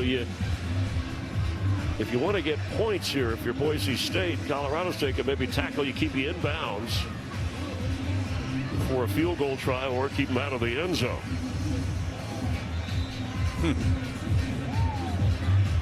This is interesting. Yeah, well, maybe would you line up and kick the field goal? I get the points, man. I get the points. Right now it'd be a 38-yard try. If they do something quick, maybe a shot at the end zone or the sideline. And that's where he's going, to the sideline to pick up some yardage. Yep. Now you get the points. Matt Lauder, another catch, his fourth of the game. Wagner has 3 from that tight end position. I love the play. You know, it's a short side of the field. So if you're on that left hash, if you do something, you need to do it to the short side of the field where you can only spend 4 seconds on that play. Well executed.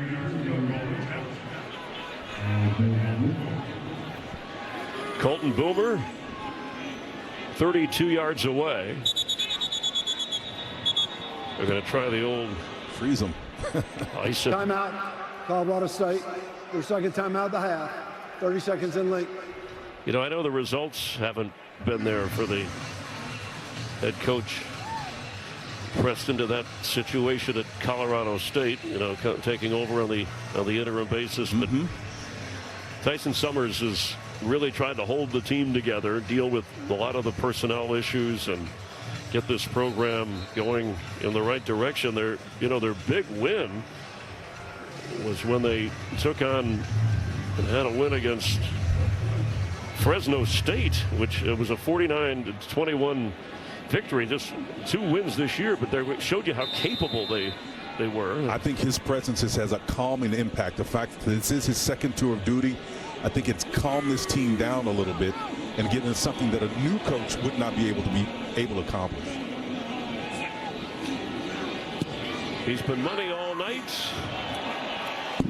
And Colton Boomer delivers again as time runs out in the first half and a 20-point Bronco lead. They'll be kicking off to Colorado State to start the third quarter. On their way, keeping their hopes alive for a conference championship title game on the Mountain West. Let's send it out to our studio team in LA. Mike Hill, Chris Peterson, and Bruce Feldman. Back here getting ready for the start of the third quarter in Idaho. A 20-point Boise State lead. Time for the first half report card, sponsored by Graduate by Hilton. Spirited stays in your favorite college towns. Spencer Tillman, Chris Myers, thanks for hanging with us. And man, look at the numbers. I mean, these are final stats for some teams, but in the first half, the Broncos, especially, great ground game here, total yards, but over 230 pass yards from Max Cutforth in just his second start. Chris, I think the young quarterbacks, Max Cutforth in particular, acquitted themselves well early in this particular one. And then Darius Curry certainly took himself to another level. The diminutive quarterback is only about 5'10", 160 pounds or something like that, but the kid stood in the pocket when they gave him opportunities. But I have to give it to the run game. This trio of running backs that Boise State has did a wonderful job of controlling. And then, of course, they got turnovers on the defensive side of the ball. But between Dylan Riley, Sire Gaines, and Malik Sherrod, those tandems, and combined with what they did in the throw game, to me, really put this game out of reach early. Yeah, you can almost sense, they're back-to-back champions of the Mountain West Conference for a reason. Boise State on the outside looking in. They need to do their part, get some tiebreakers to keep their hopes alive and just getting in the conference championship game, and again going to another bowl game, 28 straight seasons. But boy, they smell that, and they want to finish strong here at home before they finish the regular season against Utah State. And the Rams will let it go, and we will see them try on offense. 17 straight points, by the way, scored by Boise State. Kind of broke open what was a close game in the opening quarter. But Chris, I will say this, to even be in a position to be vying for a conference championship, given what you lost last year, and of course won a conference championship, Boise State, it's a miracle, man, that they're even in this spot. It's been ugly to this point, but to be even in a place where they got a chance to talk in this way about winning another title is impressive. From the 25-yard line, it's Lloyd Avant, and a good-looking run. He picks up 9. Justin Marshall went to the locker room, we should say, early in that first half, and has not returned, but this was a good-looking run call. This looked like an Edgerrin James kind of play. Slow to, fast through, right? He read that thing on the back end and didn't see anybody sticking in his face. Jeremiah Irby was out there waiting, but not before 6 yards were gained. Marshall is out for the game, has been ruled officially out. Avant has the first down. These receivers are not afraid to block. That's another thing. Avant, the benefactor of his teammate out there, Jeremiah Irby, on the boundary on the defensive side, but he's got a partner that's working, trying to get him extra yards. Irby had a big interception in that first half. Also a fumble recovery on the part of the Boise State defense. I'd be staying away from that guy. The throw for Lanier is incomplete, and Irby was back there covering. Let's check on that flag.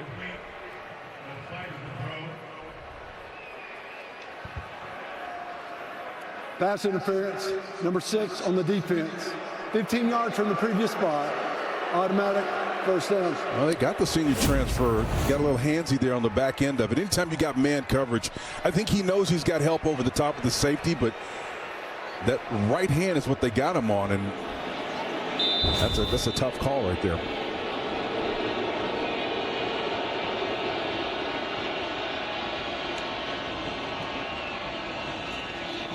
Avant tackled right away, may have lost a half a yard. Mike linebacker Virgin Morgan and company was back in there and all over, man. It's tough to get yards in the middle in this group. Jake Ripple involved in the tackle.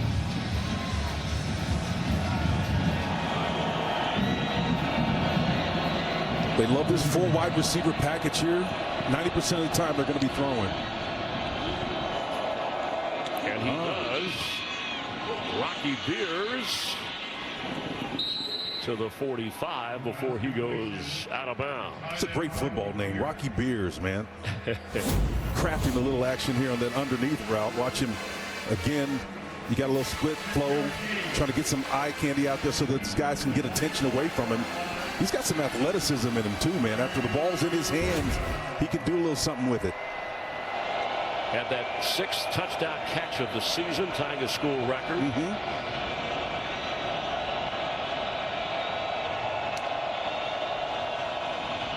Pass is incomplete. The nearer the target, coverage was good. Jeremiah Irby, who's, I don't know if they're targeting him. He's just active all over the place. I would not be targeting him. Again, a couple of reasons why. Number one, he's turned the ball over a couple of times now, showing you his ball skills, the ability to strip it.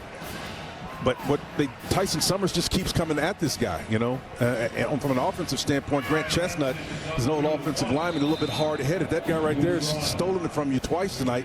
And not just turned you over, he stole some offensive possessions from you as well. Sherrod back to receive the kick. These have been interesting. They've been fun to watch. A roller, a dribbler, a bouncer. And he gets away from this one as it gets to the 10-yard line. Timeout on the field. Ryan Hansen with his creative kicks. Boise State on offense with a 20-point lead in the 3rd.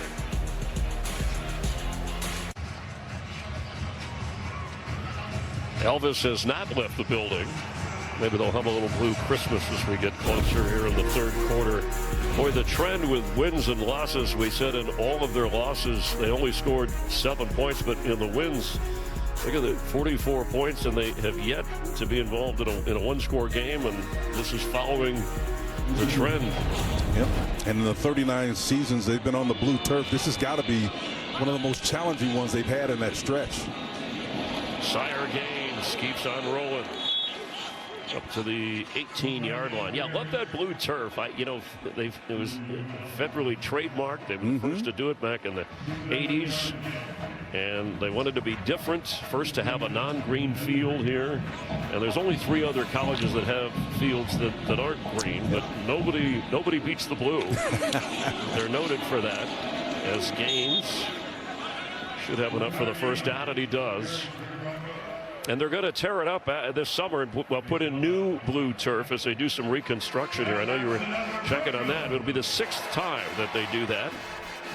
Well, this north end zone, all this area is kind of emblematic of where the franchise is, where the team is. It's under construction, man. They're rebuilding, Chris. And I'll tell you, they've really built in a hurry tonight in terms of getting their quarterbacks untracked early in this contest and iterating and finding ways to continue the success. Yeah, they're going to put the Pac-12 logo in where they're headed next after they wrap up the Mountain West. And the blue, you talk about the blue on the field, the blue uniforms, blue, right? They're 3-0 this year wearing those. They've won 8 straight. But some of the other teams in the conference they've played have complained that the uniforms blend in with the field sometimes. Yep. But, well, there's a downside, I guess, to being unique in that regard, because of that. But I really think this place is special. Ever since 2007, obviously kind of sticks in my craw because it was against my Oklahoma Sooners that they beat. Kind of put them on the map, man. But this blue turf is synonymous. It's exceptional. That was before a college football playoff, a BCS game where they upset Adrian Peterson and the Sooners, and that's incomplete. You called that game, did you not? Well, I was part of the broadcast crew as the field reporter, and it was bouncing back from side to side and then that great Statue of Liberty play to end it, and the Ian Johnson wedding proposal. So let's see, there's a flag. Are they picking that up, or are they discussing the call? Illegal motion, number 25 of the offense. 5-yard penalty from the previous spot. Replay, 2nd down. They're calling Quentin Brown, the freshman receiver, for the penalty. Please put 25 seconds on the play clock. Sire Gaines, who got the early touchdown, has his second career 100-yard game. He had 110 against Georgia Southern. But this ground game, whoever they've given the ball to, has been productive. Sherrod is in there now. Throwing, and a low throw by Cutforth in the area of Cameron Bates. That one ricocheted. It came in hot, and you had 3 defenders all around him. You got to be careful with those kind of balls. You got to make sure that it's on the receiver because it's not man coverage. There are 3 guys playing zone around him. So a carom means there's an opportunity for somebody to catch that thing. Yeah, you don't want to leave if you're Boise State. You don't want Colorado State any room. Remember that one win, and we showed you where they rallied from 17 down and then 20 down.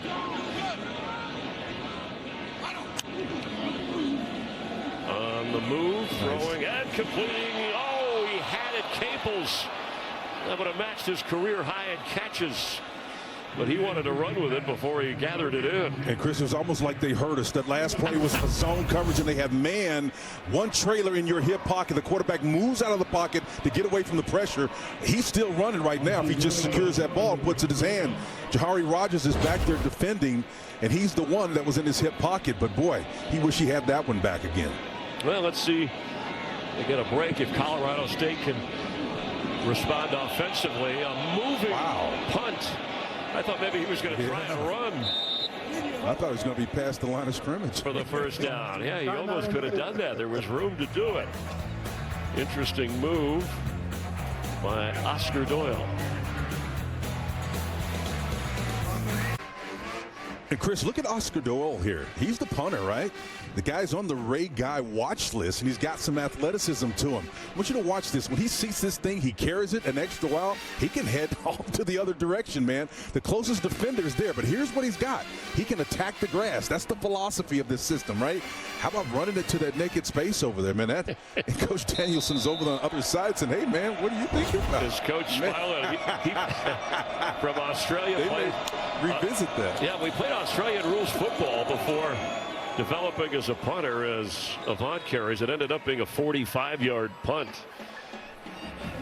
That Pro Kick Australia program has worked well. Doyle from Brisbane, Queensland, Australia. He's actually 2 for 2 as a passer this year. How about Talking that? about fakes, has a 10-yard touchdown toss off a fumbled snap.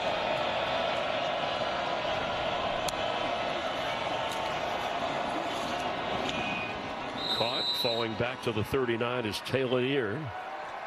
This is one of the rare, what I call run-pass conflict situations I've seen today, where it's going to be 3rd down now, and if you're on the defensive side of the ball, you're saying, okay, Eric Chenander, how are we going to defend this thing? Are we going to try to pressure this kid, or are we going to allow him to get out of the pocket and try to make a play? It's going to be an interesting call defensively. Single high safety indicates pressure. 3rd and 4, catch, and slipping for the first down is Rocky Beers and out of bounds. And a big play from the Ram tight end. Zion Washington, the boundary safety, had a chance to catch him there. So he's out after his assignment. He passes it off, gets the guy beat in man coverage underneath, and Washington comes over and just misses him. Beers just slips right past him with that big body of his.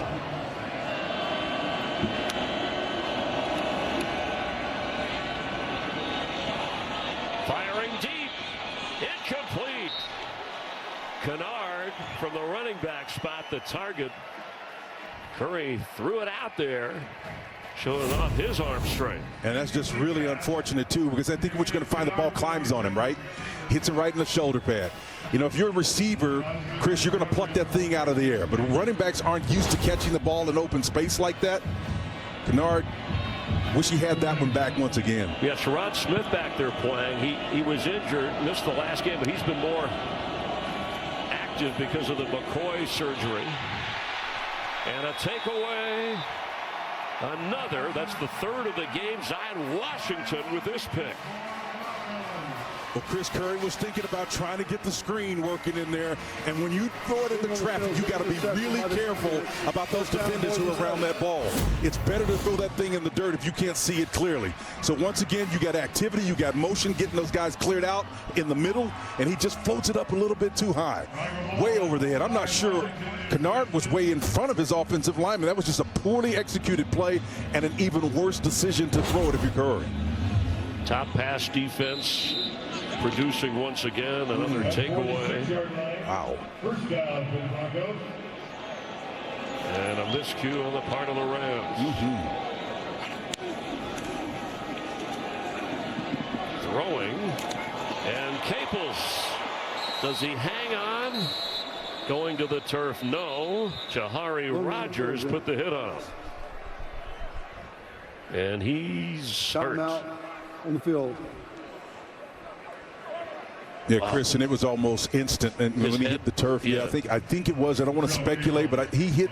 It's almost like the air just left out him, but the head hit simultaneously on the ground. Timeout on the field. Hope he's okay. Well, it took a moment, but thankfully Latrell Caples, after trying to catch that pass and having a tough hit to the turf, up and headed toward the sideline. Well, Latrell, as you can see, is put together pretty good. The guy's cut up like coleslaw, man. He's pretty good. It was the hip it looked like, and then the second head bounces after that, and it was hard to tell if it was that aggressive of an impact. Very difficult to discern. And they did rule that the catch, which makes it even more miraculous that he was able to hang on enough. It looked like the ball came out loose, but they ruled it a catch and down. And we'll certainly root for the best. His 7th catch of the game from the 40 of Colorado State.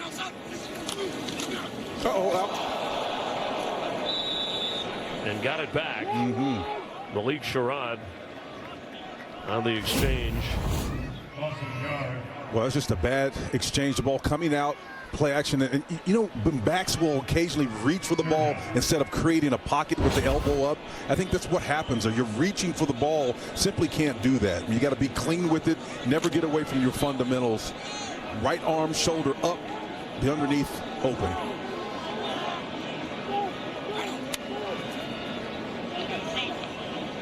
Sire gains in the backfield.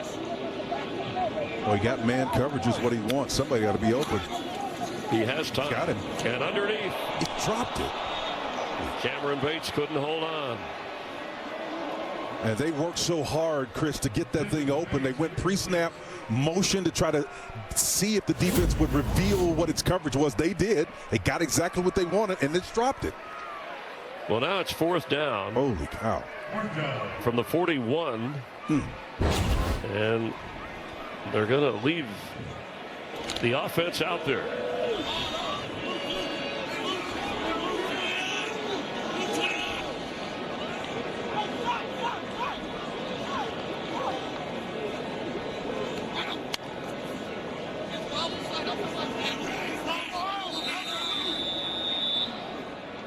Well, they were trying to get him to jump. Number 14, offense. If not, 5-yard penalty. Main 4th down. Back him up and bring out the punter. Who knows? Maybe Oscar Doyle will run for the first down, or at least make it look that way before he kicks it. I mean, take a peek, take a look-see, man. You're in a situation now where they ignored you. I doubt if they come out. First of all, they've got to come out in that 3-by-1 formation to get the separation that they did last time. If they come out in a true punt formation, you're not going to see. Yep. Listen, no, they're going out with 4 split guys. This is kind of funky, man. You can get the same look. He punted 7 times in each of the last 2 games. But the offense much better tonight. And it drops inside the 13-yard line. Kennard hauls that in, and the Rams will take over on offense. Just under 7.5 to go here in the 3rd quarter. Fox College Football Friday under the lights, prime time. This week, the duel in the desert, Arizona State. Friday night, 9 Eastern, that's 6 Pacific. And you know, in Mountain Time on Fox, that's where we are in Mountain Time. In the Mountain West Conference, 2 teams that will move on to the Pac-12 when next season rolls around. Part of the shuffling that continues to go on in college football. No love lost between those two right there. And I tell you what, Arizona's got a pretty nifty quarterback. Kind of reminds me of Kyler Murray. Looking for room and brought down right away is Lloyd Avant. Boy, the Bronco defense, we talk about their pass defense, they just haven't allowed much on the ground. Well, you know, usually run defense is what you can use to get a measure of where your team really is. It's kind of like special teams, right? You get an aggressive special teams that tells you a little bit about the character of your team. Keeping them to under 3 yards a carry when they try and run it. Pass is caught with a tackle right away at the 11-yard line and shoved back. Winfield caught it. Armani Winfield, and then Roman Kaywood came in to hammer him. War number 51 comes in there, man. He's screaming. He's got his ears pinned back, and he just nails them big time. Great read and reaction there from number 51, man. These linebackers are something else. They're like lit fuses racing to a point to explode, Chris. And just like that, it's 3rd and long. Will they bring the heat? Yep, they're coming. Rolling, throwing. Not enough for the first down. Pass complete to Tommy Maher by the active Darius Curry. And the punting unit will come out. Well, you see him as the inside receiver here, and he releases upfield and then turns on the little corner. And this is a levels concept. You're trying to pull that safety out of there, but it attracted more attention than it did not on that particular play. It kind of worked against him.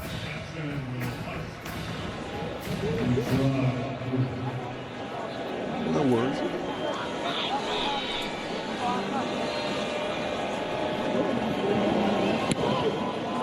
Here we go, a drop and roll. And inside the 40. Down to the 33-yard line, where the Broncos will take over on offense here in the 3rd quarter, protecting a 27-7 lead.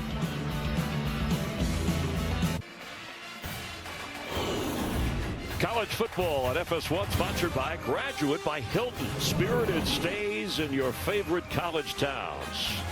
27-7. Boise State the lead in the ball. We talked about the starting quarterbacks that were out. Jackson Brousseau, his longtime friend Maddox Madsen. They were quarterbacks in rival high schools, but Madsen transferred in the spring, and they played baseball. They were 2 pitchers. Madsen was actually a catcher when Brousseau pitched. And the connection stays on, as there's quite a baseball connection with Maddox Madsen.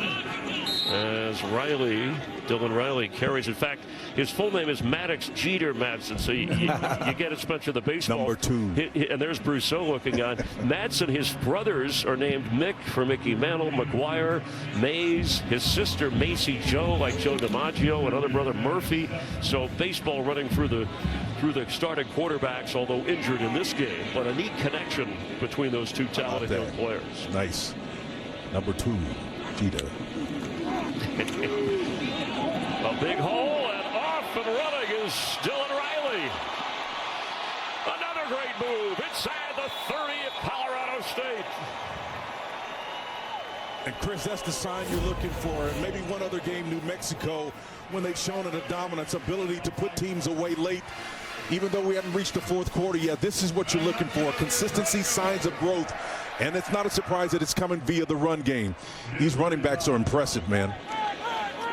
35-yard gain. Averaging over 5 a carry. And this time not much. 181 rush yards with that trio of running backs for the Broncos. There's no quitting these Rams, though. They're still flying around to the point of attack, trying to make plays. But Dylan Riley and the company making them pay for all of it, though. I mean, they started out really clogging up the run, making it tough for Boise State. But Max Cutforth and the offensive approach of throwing the ball opened it up a little bit. Sire Gaines comes in. Got 102 yards rushing in the game. That guy's Seabiscuit, man. I was waiting for him to come down the stretch. But he did get the first down inside the 20. Yeah, we're going to exhaust that metaphor. But, you know, Seabiscuit had those little eyes, man. He'd look at you, and that horses have character. So do players. And this trio right here has character. There are guys that they remind you when they stop and start. It has some kind of a way of projecting their character, the essence of who they are. I absolutely love this trio of runners right here. Dylan Riley, Sire Gaines, Malik Sherrod. Ride that Bronco as long as you can.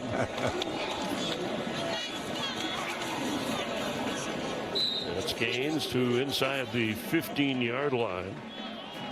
Originally committed to Arizona State, believe it or not, as a linebacker from Orange Vista High School in Southern California.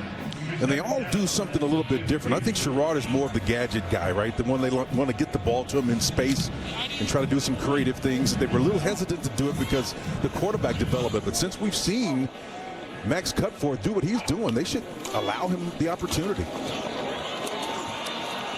Cameron Bates. Nice tunnel screen there, man.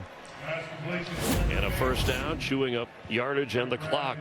This is an extension of your run game, right? You just have your receiver back off the line of scrimmage, have your inside receiver, Chase Penry, go from that F position is what they call it in this scheme. He's the inside receiver along with Latrell Caples, and then just get upfield.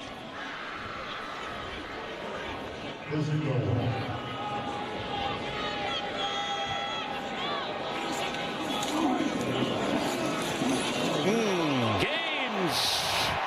Touchdown, Boise State. He's got 2 tonight. Chris, I know both you and I remember this. Remember the Washington Redskins used to have the counter tray? Yes. This is exactly what this is, but it's a college version of it. You don't have the big 2 tackles pulling, but the back steps over and allows those 2 pulling guys that are receiving or pulling. See 63 go out and kick out the counter tray, and up in the middle, that little subtle move right there is what separates one of these trio backs right here. That move right there. Oh my goodness, this is a special group. They run well in traffic. They run physical, and they're smart.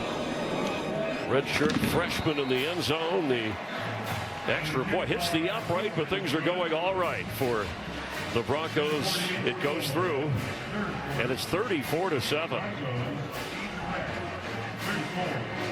They may be on their way to 40 again. We've been talking about when they score 40, they win. They're held to 7, they lose.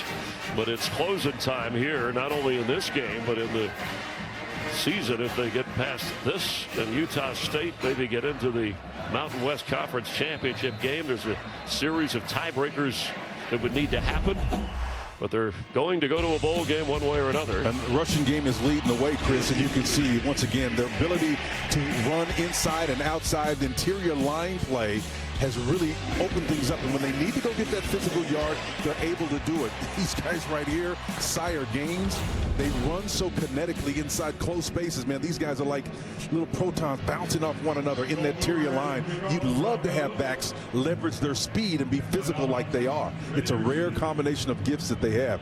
And I like what Spencer Danielson is doing, using it to motivate those guys. Holding to kick.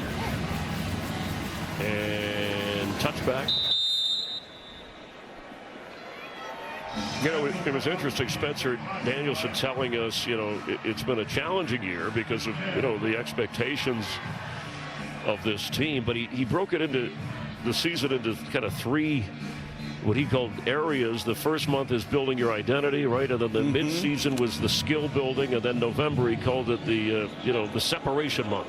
And I would add a 4th one to it. It's real-time management of the assets that do emerge and start to perform well, because you got to feed them, because they've got mobility now, Chris. They'll leave you if they don't play, and they're playing well.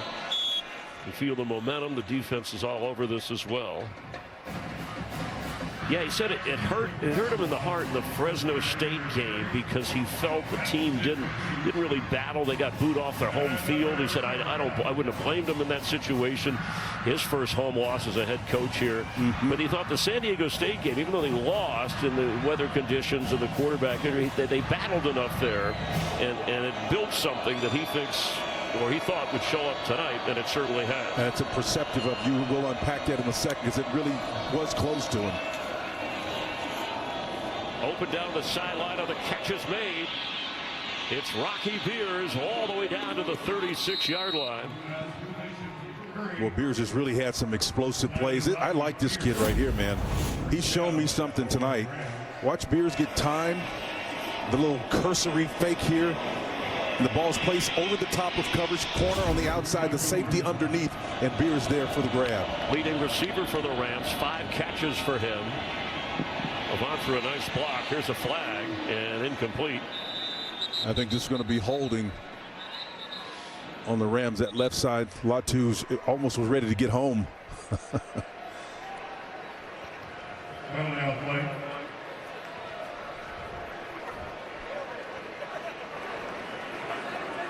Personal foul. Hands to the face. Number 72. Offense. 15 yards from the previous spot. Replay. First down. Christian Martin is the left tackle who they called it on. Was he playing at that spot? Yeah, it looked like didn't quite.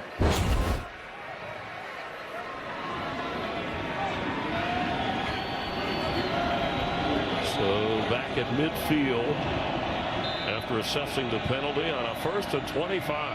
Wow. Nothing. Avant could go nowhere. I think that was a wasted play right there. I mean, listen, some people say you're telegraphing what you're doing if you try to get those yards back immediately. If they're expecting you formation-wise to run the football, then you got a tight end that's been able to get open and gash several times tonight for big plays. You got players that can get open.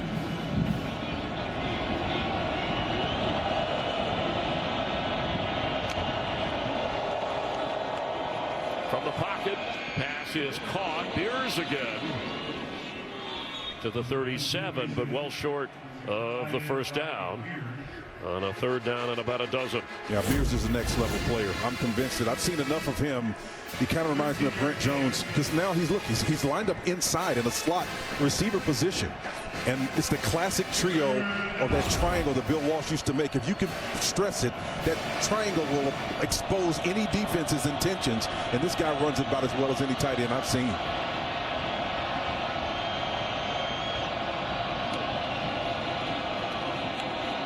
Curry will throw high, and it's 4th down. That was in the area of Beers. A really creative blitzes, Chris, coming in here. They're getting pressure on Curry quickly. We have completed 3 quarters in Idaho, and the Broncos at home looking good. A 34-7 advantage headed to the 4th.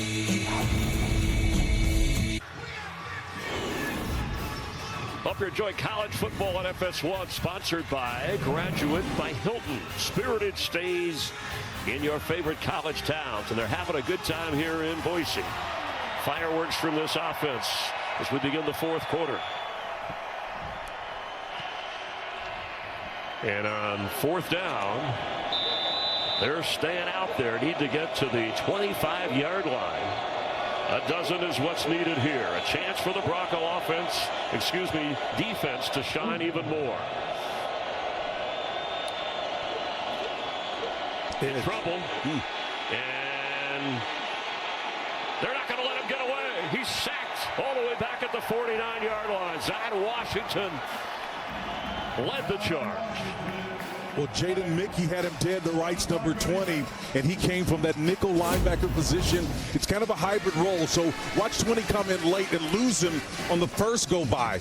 But again, as my partner talked about, is that tenacious attitude, not giving up. Curry eventually comes right back to him. You know, one of the things that Curry's got to learn is when he vacates an area, whether he's doing it through his elusiveness or he's rolling out, that guy who he just went by, isn't dead. He's coming back. So he's got to be mindful of where he is all the time and have that internal clock. Great defensive effort by the Broncos. Yeah, I mean, and even on a 4th down, maybe just kind of throw it up for grabs, but at least they gave it a shot. Dylan Riley the back. And going out of bounds. Cut forth keeps. Now he had Chase Penry there, the inside receiver, the F receiver. The guy's in that spot. You know, we've seen Latrell Caples get hurt and go out, but I've seen a couple of guys working from that position that seem to be open consistently, and that may be a flaw in what Tyson Summers is doing from a defensive standpoint, but the quarterback missed him on that one. Wide open.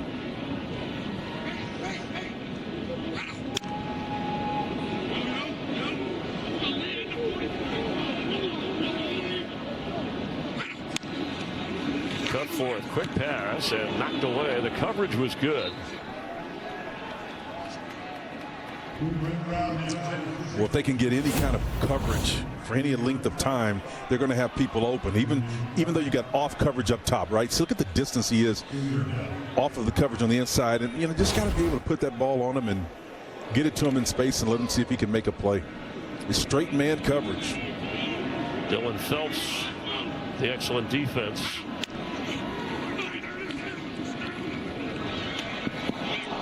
And Bates, well, there's been some opportunities here.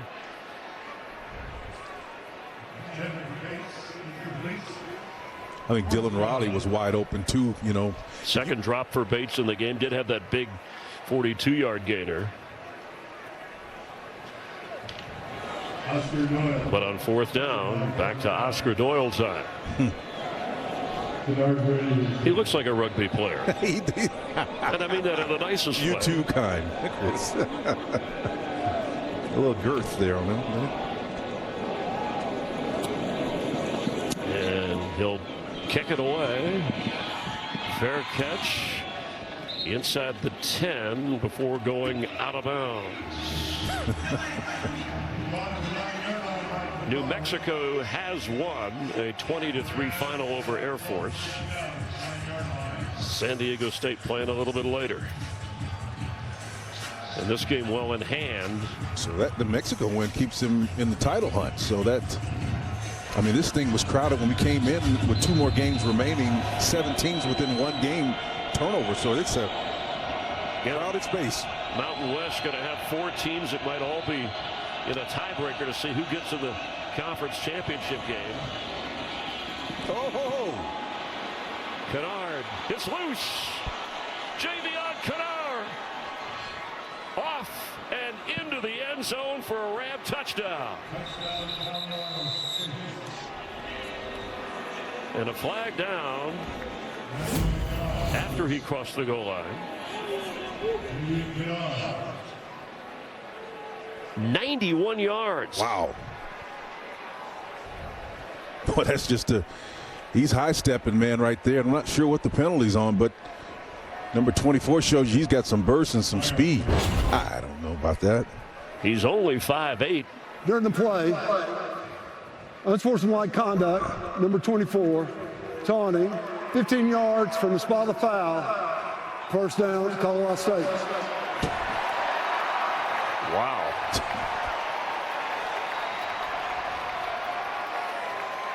And they're talking to him over there about,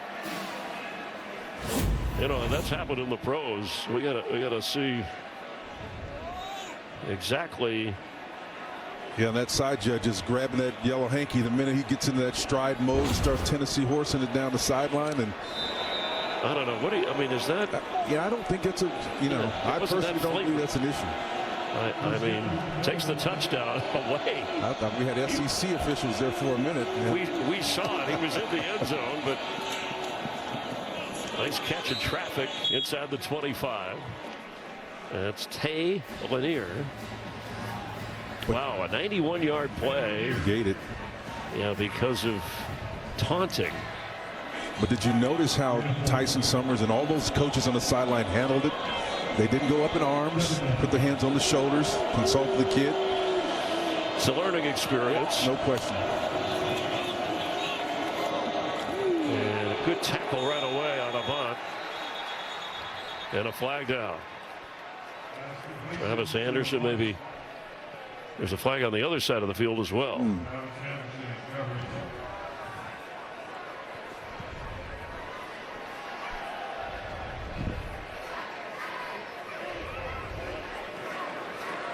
Legal shift, number 8 and 10, promotion at the same time. That penalty's declined. Third down. Okay, so they wave that one off. No need to accept.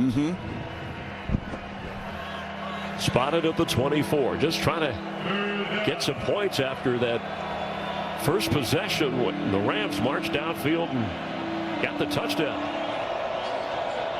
After that, nothing.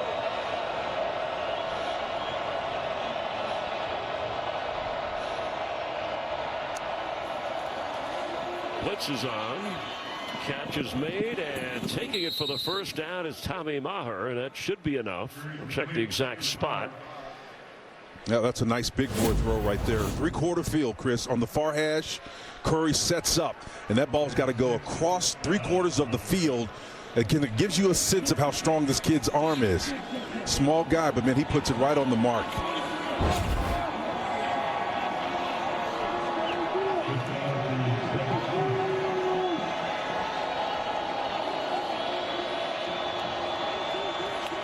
Here comes late pressure. See if he can get it. He was open at the 10, but had trouble setting up to get the ball to Rocky Beers. This may be the place where the height factor really affects you. You're sitting there square in the pocket, and you're trying to get the ball up and over to a guy that's settling down versus zone coverage. And unless you're properly set up in your position to throw and your platform is proper, it's tough for a guy at 5'10", and I'm being generous, to be able to see over and throw. That was his 30th pass attempt in his first start.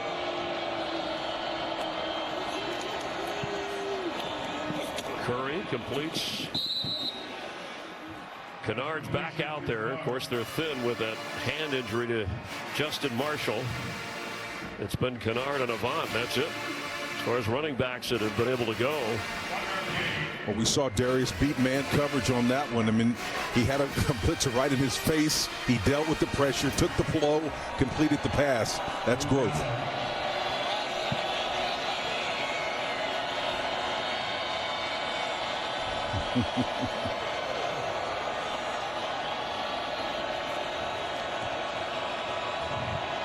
Broncos showing pressure and then bails out. 3rd and 5. Pass is juggled and caught. First down inside the 5. Lanier had to catch it twice, maybe thrice. He did double clutch that thing. I think you're right, Chris. I think he did handle it 3 times. So let's count it. 1, 2, and it comes out again 3 times. The ball came out, and he's snow coning that thing, trying to hang on to it. And he knows he's got man coverage, isn't it? Some pocket. Give him credit for hanging on.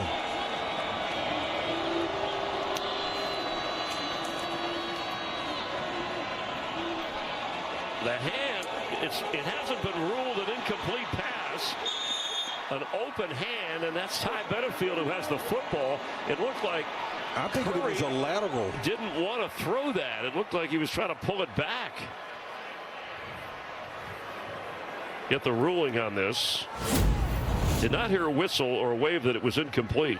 I think he threw it back. It's a forward pass, incomplete forward pass. Okay. 2nd down. It just took him a minute, and just barely is that forward.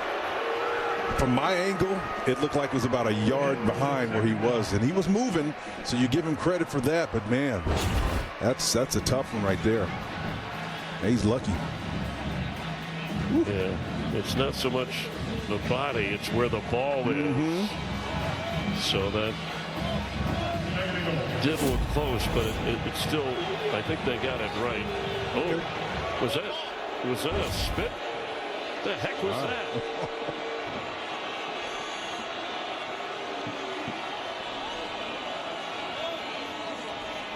Wow. This is that's powerful. That's terrible. And that's a Jaden Virgin Morgan. Wow. I mean, that kid should have an apple and a roadmap, Chris, right now. Sorry, that's untenable.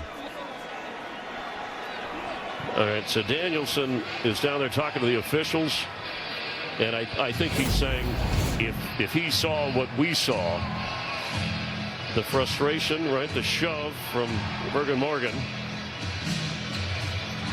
but then you just don't spit at people. Yeah, that's terrible. I mean, that is ridiculous. It is not reviewable. They didn't call it. And they didn't see it initially. If it's not reviewable, but we all saw it. That's vulgar. Not cool. Avant. And he's in for a touchdown. Lloyd Avant carries it in. They eventually do get the touchdown, getting Kennard off the hook on that 91-yarder and then the taunt. But the conference, by the way, the Mountain West Conference will take a look at this afterwards and hand out punishment. Hate to take away from Avant's touchdown run on that classless move. Yeah, that was, and I think we had something like that happen in the NFL early this week, and it's untenable. There's no excuse. If you're watching at home and you're playing and appreciating this game for what it is, youngsters out there never do what this young quarterback just did. You're frustrated. We get it. Extra point. Isaiah Hankins is good. Yeah, you played the game, Spencer. There's a code amongst professionals Timeout on the field. or fellow colleagues, but they do get the touchdown. Just over 11 minutes remain at a 34-14 Boise State lead.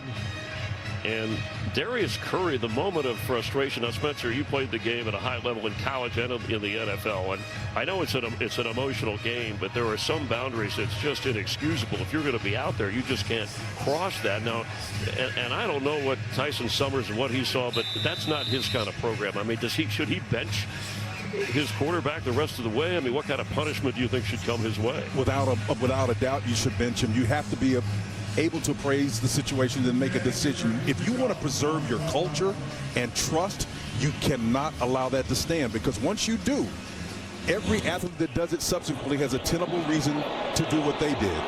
An onside kick. Wow. And it works for the Rams. Recovery and hit a member of Boise State. Tommy Maher had it first. And, had the recovery for Colorado State. I did not see which member of the Broncos that hit first. Right there was a good onside kick. And hit him like number 18. Am I seeing that? With Samuel Brooks, I think it was. Yeah, I think that's good. Special teams player. Hit him both. Yep, but again, not to take away from the subject we were talking about a minute ago. Now it kind of almost gets buried. If you wind up scoring here, it almost like the thing didn't happen. You cannot ignore a player spitting on another player. You have to preserve your culture. Pass is caught, unless there's some kind of excuse for that. But I just don't. The only thing I can think of, Chris, is somebody said something to him, and the defender that walked past him had his back to us, so we don't know that. But irrespective Even of if that, somebody says something do not to you. spit on somebody. Everybody is watching. The administration watching. Recruits are watching. Families of recruits are watching.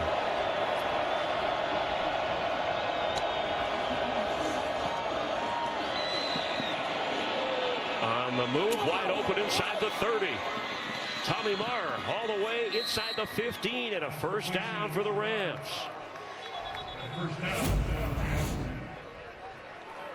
Timeout on the field for injured defensive player. Curry does an excellent job of getting away and avoiding pressure and stepping up in the pocket. Again, this is all good, but it comes against the backdrop of a play that probably should have had him bounced out of here because of what he did. And I just don't like the idea of that being buried behind these excellent plays that he's making subsequent to that very ugly act.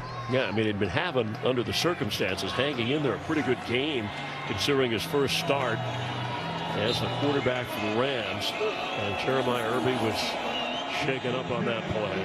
Sherrod Smith is in. Time. A one-handed grab by Rocky Beers. He's down around the 5-yard line. That guy's a beast, man. That guy's a ball player big time. He has a way of hauling in the ball, controlling his body, understanding when you get around that red zone, that green zone area, he has a different mindset about the way he plays the game. I mean, look at the concentration on this big guy. 7 catches for him, and he's nearing 100 receiving yards. He does have a touchdown catch. Jeremiah Irby is back out there for the Broncos. The pass caught, dropped. in the hands of Kennard, who couldn't hang on or he would have scored. Yeah, Chris, that's twice tonight he let the ball climb on top of him. What do I mean by that? A good receiver, even though he's a running back, will pluck the ball out and extend his arms, right? Even if it caroms, at least you have a chance to double clutch it. We've seen that happen with some of their inside receivers tonight. One did it 3 times, but you've got to be able to extend your arms, soften the blow, and if the ball is still coming hot, you'll have a second opportunity to try to haul it in. A yard for a first down, 6 for a touchdown. That's Beers moving around. Pass is caught. Touchdown Rams. Tay Lanier.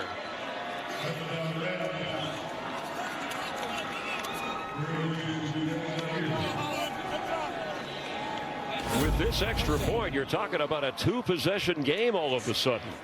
Absolutely, and again, they pick up the blitz, does an excellent job, but it's a moot point because the ball is in Lanier's hands. It's out and read quickly by Curry, and it's another score.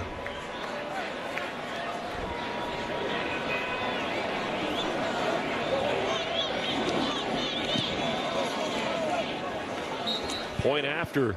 Wow. Is good by Hankins. A turn of events in more ways than one. Getting a little spicy out there.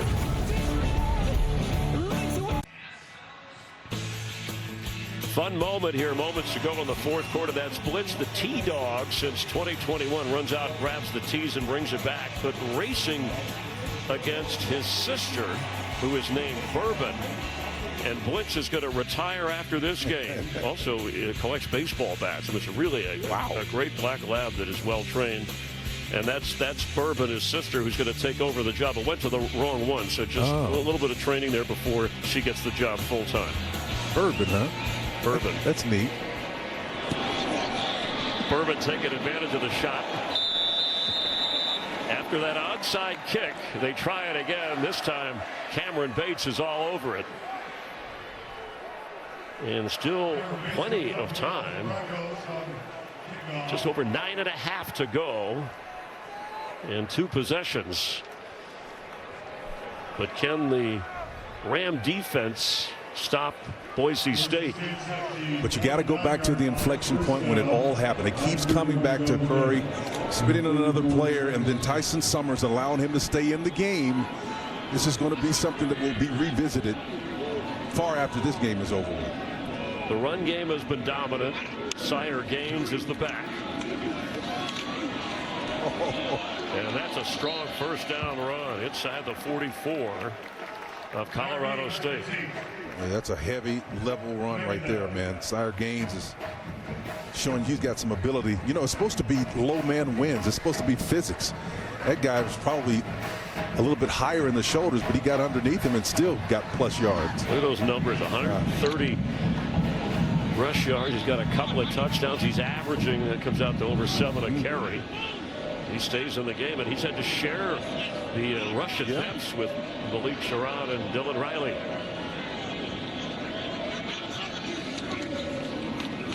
Try to get the first, and look at him glide and get it down to the 39-yard line. And one of the other things he does, he follows his lineman too. You're going to see the left or the offside guard pull from here. Chris does a nice job of kicking out, and he finds a space inside of that. And not only can they run with speed to the edge, but they also do a great job of allowing their scheme to free them themselves. Great guard play here. Well orchestrated run game. The yards keep piling up. 217 rush yards in this game for Boise State.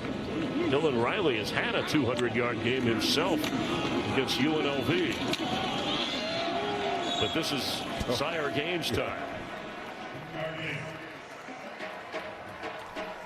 So they will use their guards, and then occasionally they'll switch things up and use the tight end to wham block. So watch the tight end come this time, and he becomes the replacement wham, and then inside of that. So they can affect that type of edge play with a guard, a tackle, or a tight end, and that flexibility is what's allowed them to dominate at this point in the game. Yeah, you hear about a 4-minute offense, Spencer. Here they started this with 9, but it's a 2-possession advantage. So if you chew up yardage and get a few more points, you're accomplishing the same kind of thing. And the Rams having trouble stopping this ground game.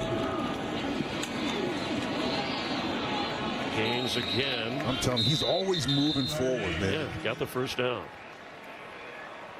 At least they're pointing his progress. Yeah, they're moving the chains, so he got it. Now, and again, give him credit. Tyson Summers' defense shut down that trap. It was working 2 times in a row. Gaines now with 146 on 21 carries. They shut the trap down, and then Gaines had the instincts to find something back.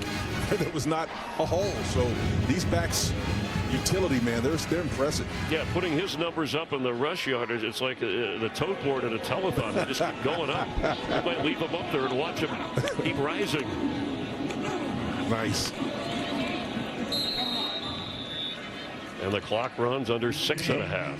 Oh, this is a clinic right now. And again, so if a team gets hot for whatever reason, ill-gotten gain, the quarterback spits and all that other stuff, the one way to negate that is to pull the ball out of their hands and then get physical and just march the ball down the field, steal time off the clock. I know that's 5 straight run plays. It feels like 15, but they ran, if you remember, I think it was a San Diego State game where they ran a 22 straight or more than 20 straight plays running the football. And that's the confidence they have in their line and their backs as Malik Sherrod comes in.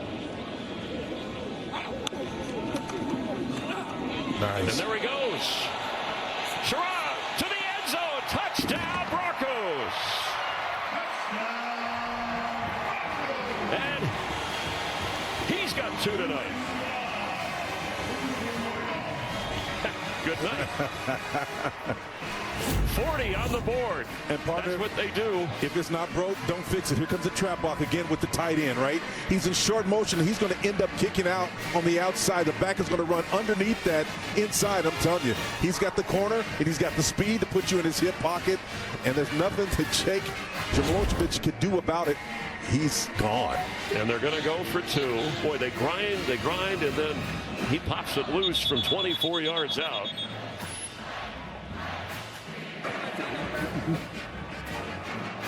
Timeout on the field. Boise State, their first timeout of the half. Looks like he's saying, come on back. Boise State's going to use a timeout. They wanted to go for 2.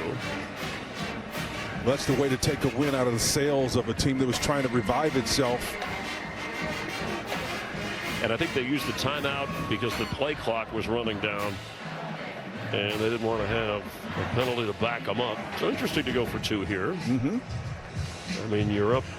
Yeah, remember now, the context determines, if not influences, your strategy. If you're in a beauty contest, those points can make all the difference in the world, man, at the end of the day. It's a log jam. That's a good point in the big picture of things. But a 19-point lead, and that exceeds what the Broncos, who were favorites in this game, if they can keep that kind of distance, as Max Cutforth looks at the play that he's got to work with to try and add to it.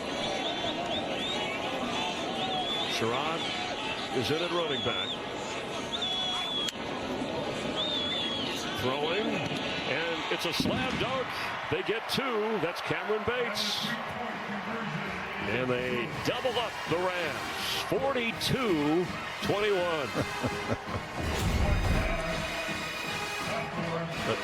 Nice play by Timeout on the field. Max Cutforth on the move, strong arming it in. 5:48 to go in the 4th.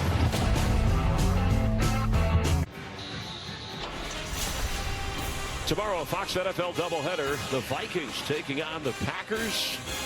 Other regional action. And then America's game of the week, Jalen Hurts and the Eagles. What tremendous defense the Eagles have, taking on Dak Prescott on that explosive Cowboy offense. Check the local listing for the games in your area and enjoy the NFL on Fox. Boise State over 40 points for the 6th time this year. Christmas coming early. Well, I'm telling you, they put a gift in this one right now. 40 spot up there and got the extra points. 42 now. A short kick. Rocky Pierce does everything up to the 42-yard line. Here's the updated Mountain West standings. And San Diego State, they're playing San Jose State, and that game will follow us. New Mexico won earlier. They have the tiebreaker at the moment over UNLV, but you see that the Broncos have to win to get into a partial tie, and then there's various tiebreakers that still have to be sorted out. But if they do their part, they could be in the mix to try and get in that conference championship game and maybe go through for a Mountain West three-peat. It's a long way to go in a short amount of time. He's still in there, and he gets away. Phelps had a shot at him and hit him, but Curry stayed on his feet to unload the throw.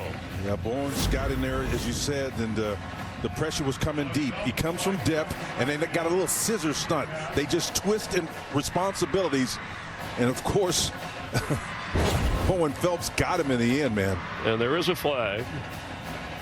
This may be intentional grounding. I think there's no foul for intentional grounding. Number 10, the receiver's in the area. Second down. Well, they should look for number 81, Rocky Beers, wherever he is.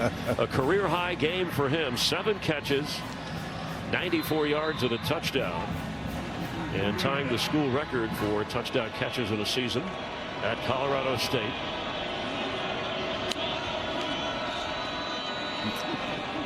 Deep sideline throw and intercepted.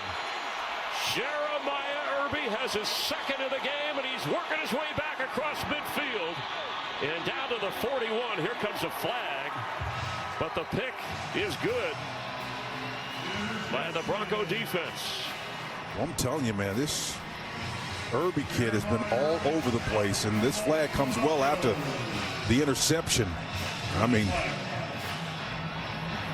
how many turnovers have this kid been responsible for tonight? Well, he lost the fumble, and he's now thrown 2 interceptions.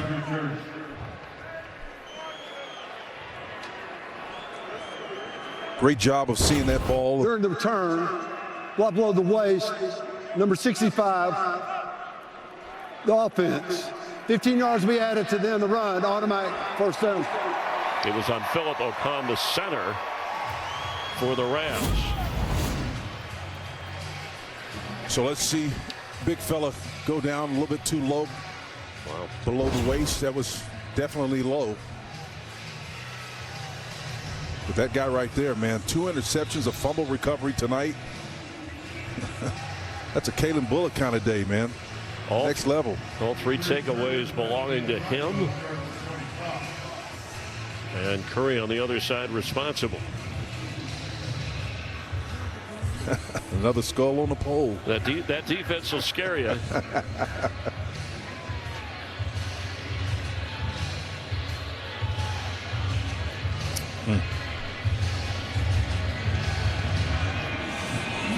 He's played a heck of a game. Came out throwing with great success. And I think that early confidence is actually what constitutes a growth spurt for him, man. They needed him to show early that he could do what he did, because I think it opened the door for the run game. Boise State. Their second timeout of the half. 30 seconds. Because now all of a sudden you got to defend the passing game, and then when you deploy numbers for that, compromises your run stopping ability.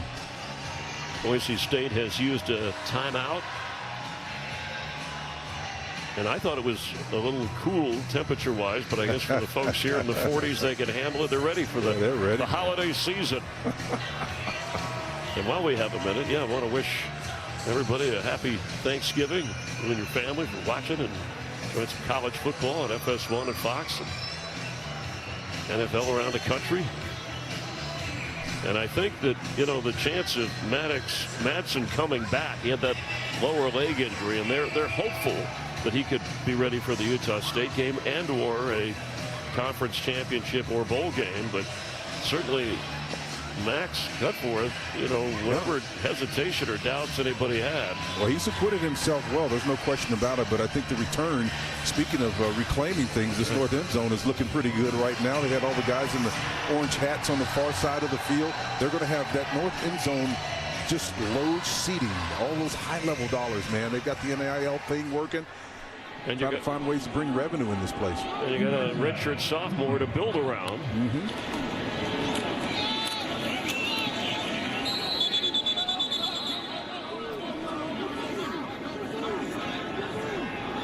And some of the reserves are in as they try that ball. Wanted to make sure that Yeah, the hard hat crew. Yeah, there you go, man. They don't get to take a night off. Well, that's sort of getting a night off, right? If you have to work construction, why not do it where you can watch a football game? Sounds like a job you and I could get. Look at them. These guys are enjoying it, man. Yeah, that crane we saw earlier, the fact that it's right there on the spot. They want to move this along, and we mentioned a newer blue field, new turf. This one's worn a little anyway. I think they'd admit that. That's their version of Tightwad Hill, I think.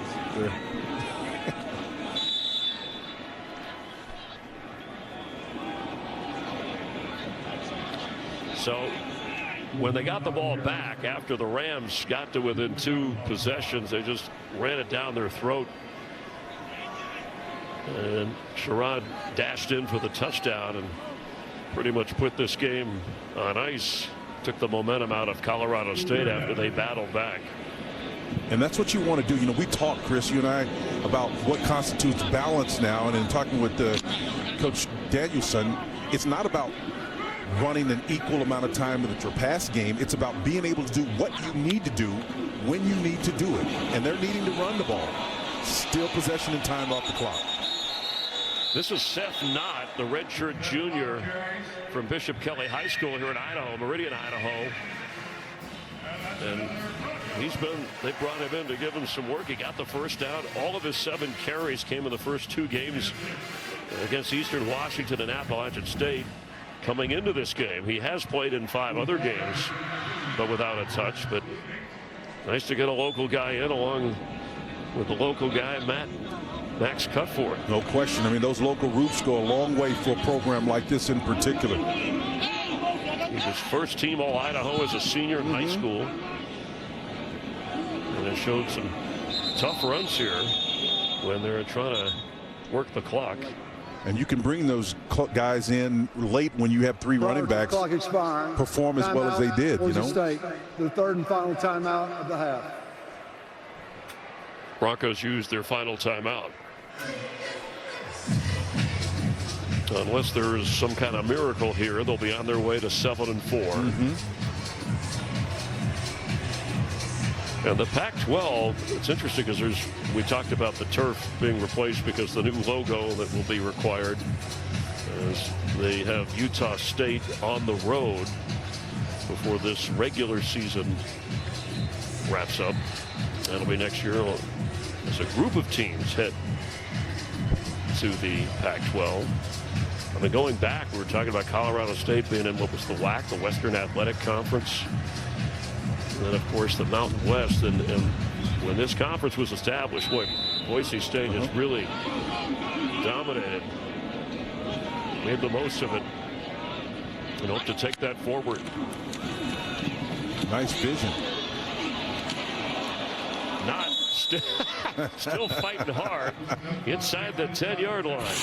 I mentioned the teams just to help you get ready. Pac-12 for 2026, along with these 2. You've got Fresno State, San Diego State, a couple of the teams at the top of the Mountain West at the moment, and Utah State, who the Broncos will finish up with. Yeah, and Colorado State, of course, the midseason move. Jay Norvell no longer there. They want to go in the conference clean, and I think the thing is it's an inflection point for them in their program going into this new conference. I think it was a 2-year dispensation they got when everything kind of fell apart. Of course, the Big Ten acquiring UCLA and USC. I think things changed, and so they're going to try to make a go of it. Not easy to keep track of. And look, they're rooting for the local guy. He's in! Seth Knott! He will not be denied, and he gets the touchdown for Boise State. The Idaho kid.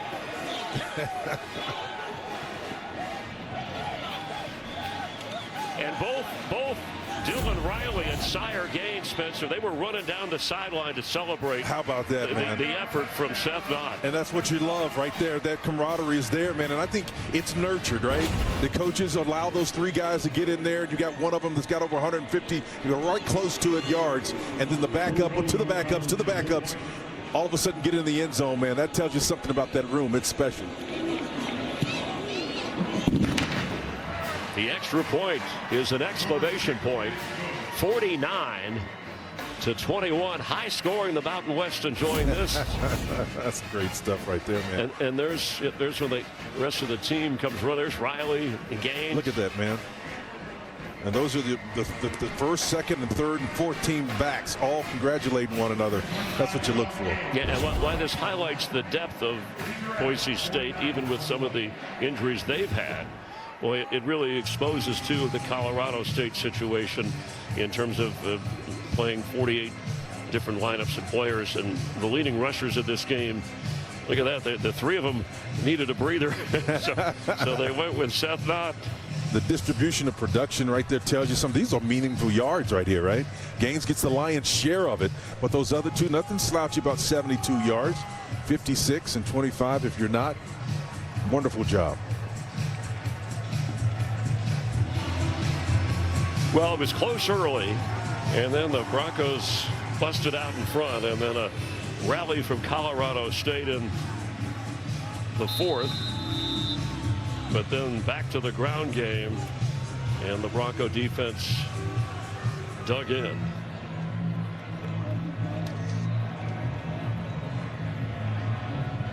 And now it's just left to count down 2 minutes and 29 seconds.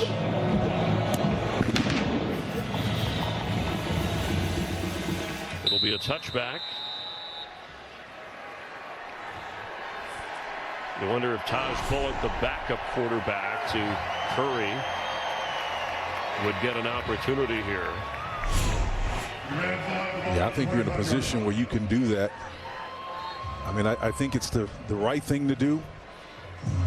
But they're going to leave Curry out there, who's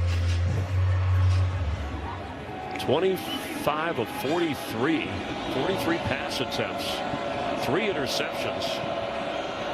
2 of them went to Irby. And he lost the fumble. Let's see if they still continue to pressure. Here comes a blitzer, scissors not. Lloyd Avant. It's been that kind of game and season for Colorado State. Travis Anderson making the play. Reserves in on defense as well. Yeah, these safeties have really played well. You know, we talked about Buck Benefield and Cole Miller and company, but Travis Anderson was the guy. He's third on the depth chart, and then at 38, he got in there and made a play. And he is sacked again. Trying to spin out of it, he could not, as Curry goes down. That back judge saw a flag, so they're going to take a timeout. There's going to be a flag on this play, too.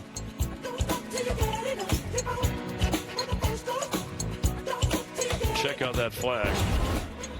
Holding, number 31, defense. 10 yards from the previous spot, automatic first down. Timeout on the field. Cole Miller called for the infraction, the reserve defensive back, and a fresh set of downs for Colorado State at the 2-minute mark.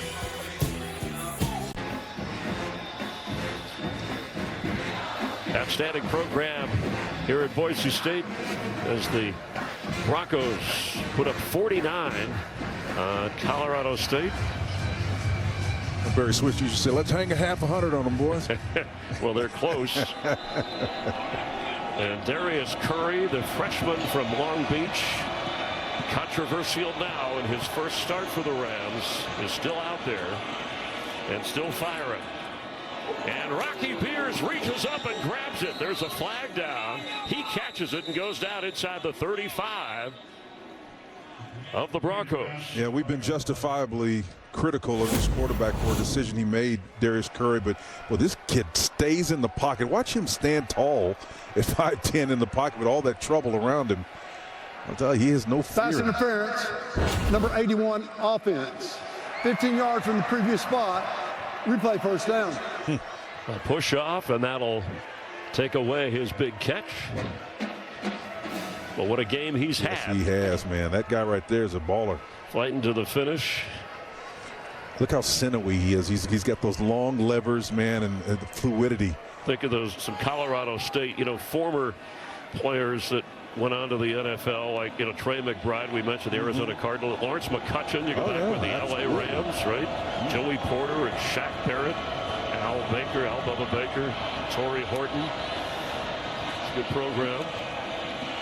And he gets away again. Throws low and incomplete. He does have that overused phrase, escapability. Yep, he does, and he can throw back across his body and do some of those unconventional throws. Yeah, so like some of the guys at the next level. There was a guy at Texas Tech many years ago that you recall that became pretty good. The Kansas City Chiefs about doing that, throwing across his body. You know, you don't have to have a proper platform, but Patrick Mahomes was excellent at it. Curry's got some of that same ability. Wow. That's quite a compliment. Well, I didn't say he was Patrick Mahomes. I just said he's got the ability. You know, not everybody can be running full speed one direction and throw it back at a 45-degree angle. And you saw a lot of Mahomes in college. Back then, yeah. We didn't know how great he would be. Absolutely. You know, I think the thing about him was, you know, the game was evolving at that time, and everybody was trying to figure out how to deal with these spread formations. And I remember Chris pointedly, we were redefining the game at that point in time, and it wasn't nothing uncommon to give up 300 yards. So what constituted good defense was shifting at that point, mainly because of the creativity of the quarterbacks. And it's amazing that, you know, he has been as durable as he has been. This kid is elusive, man. And knocked down at the 35-yard line after trying to make something happen. The thing he's going to learn real quickly, though, at this level, guys are really fast, and once you clear that initial line of scrimmage, you start darting, you better get vertical up the field, because the people you just passed are going to continue to be turning around and coming back, and so they've got great recovery speed. You talked about Eric Chenander, the defensive coordinator, early in this game, and his group, you know, some of the reserves are in now, but they have developed. He's had to. It's kind of a mix-up on that play as the pass is incomplete. Remember, he talked about he was, you know, upstairs and he wanted to come down. I thought it was interesting. He said, "I want to be down on the sideline. I want to be around the guys. I want to look players in the eye, and I want them to look in my eyes, so that we communicate and are direct with each other on getting better at what we do." Chris, you're raising a great point, because the question is, why do that? Well, it's because of the youth. It's because of the inexperience that they have there. And his defensive back coach, Damian Warden, had done a wonderful job of helping him fashion those groups on the back end, particularly the cornerbacks. And they have a new level of communication. So being able to look them in the eye when you're trying to see how they're responding to instruction, if they get frustrated, what do you need to do to attenuate your engagement with them? All of that is something you need to do when you have young players in those positions. Some of those reserves were in when Colorado State rallied, and this will be the finish. An outstanding explosion of the run game and a Max Cutforth performance at quarterback that'll give this program a lot of confidence. For Spencer Tracy, listen to me, Spencer Tillman, thinking of the great actor. I'm Chris Myers and our entire crew.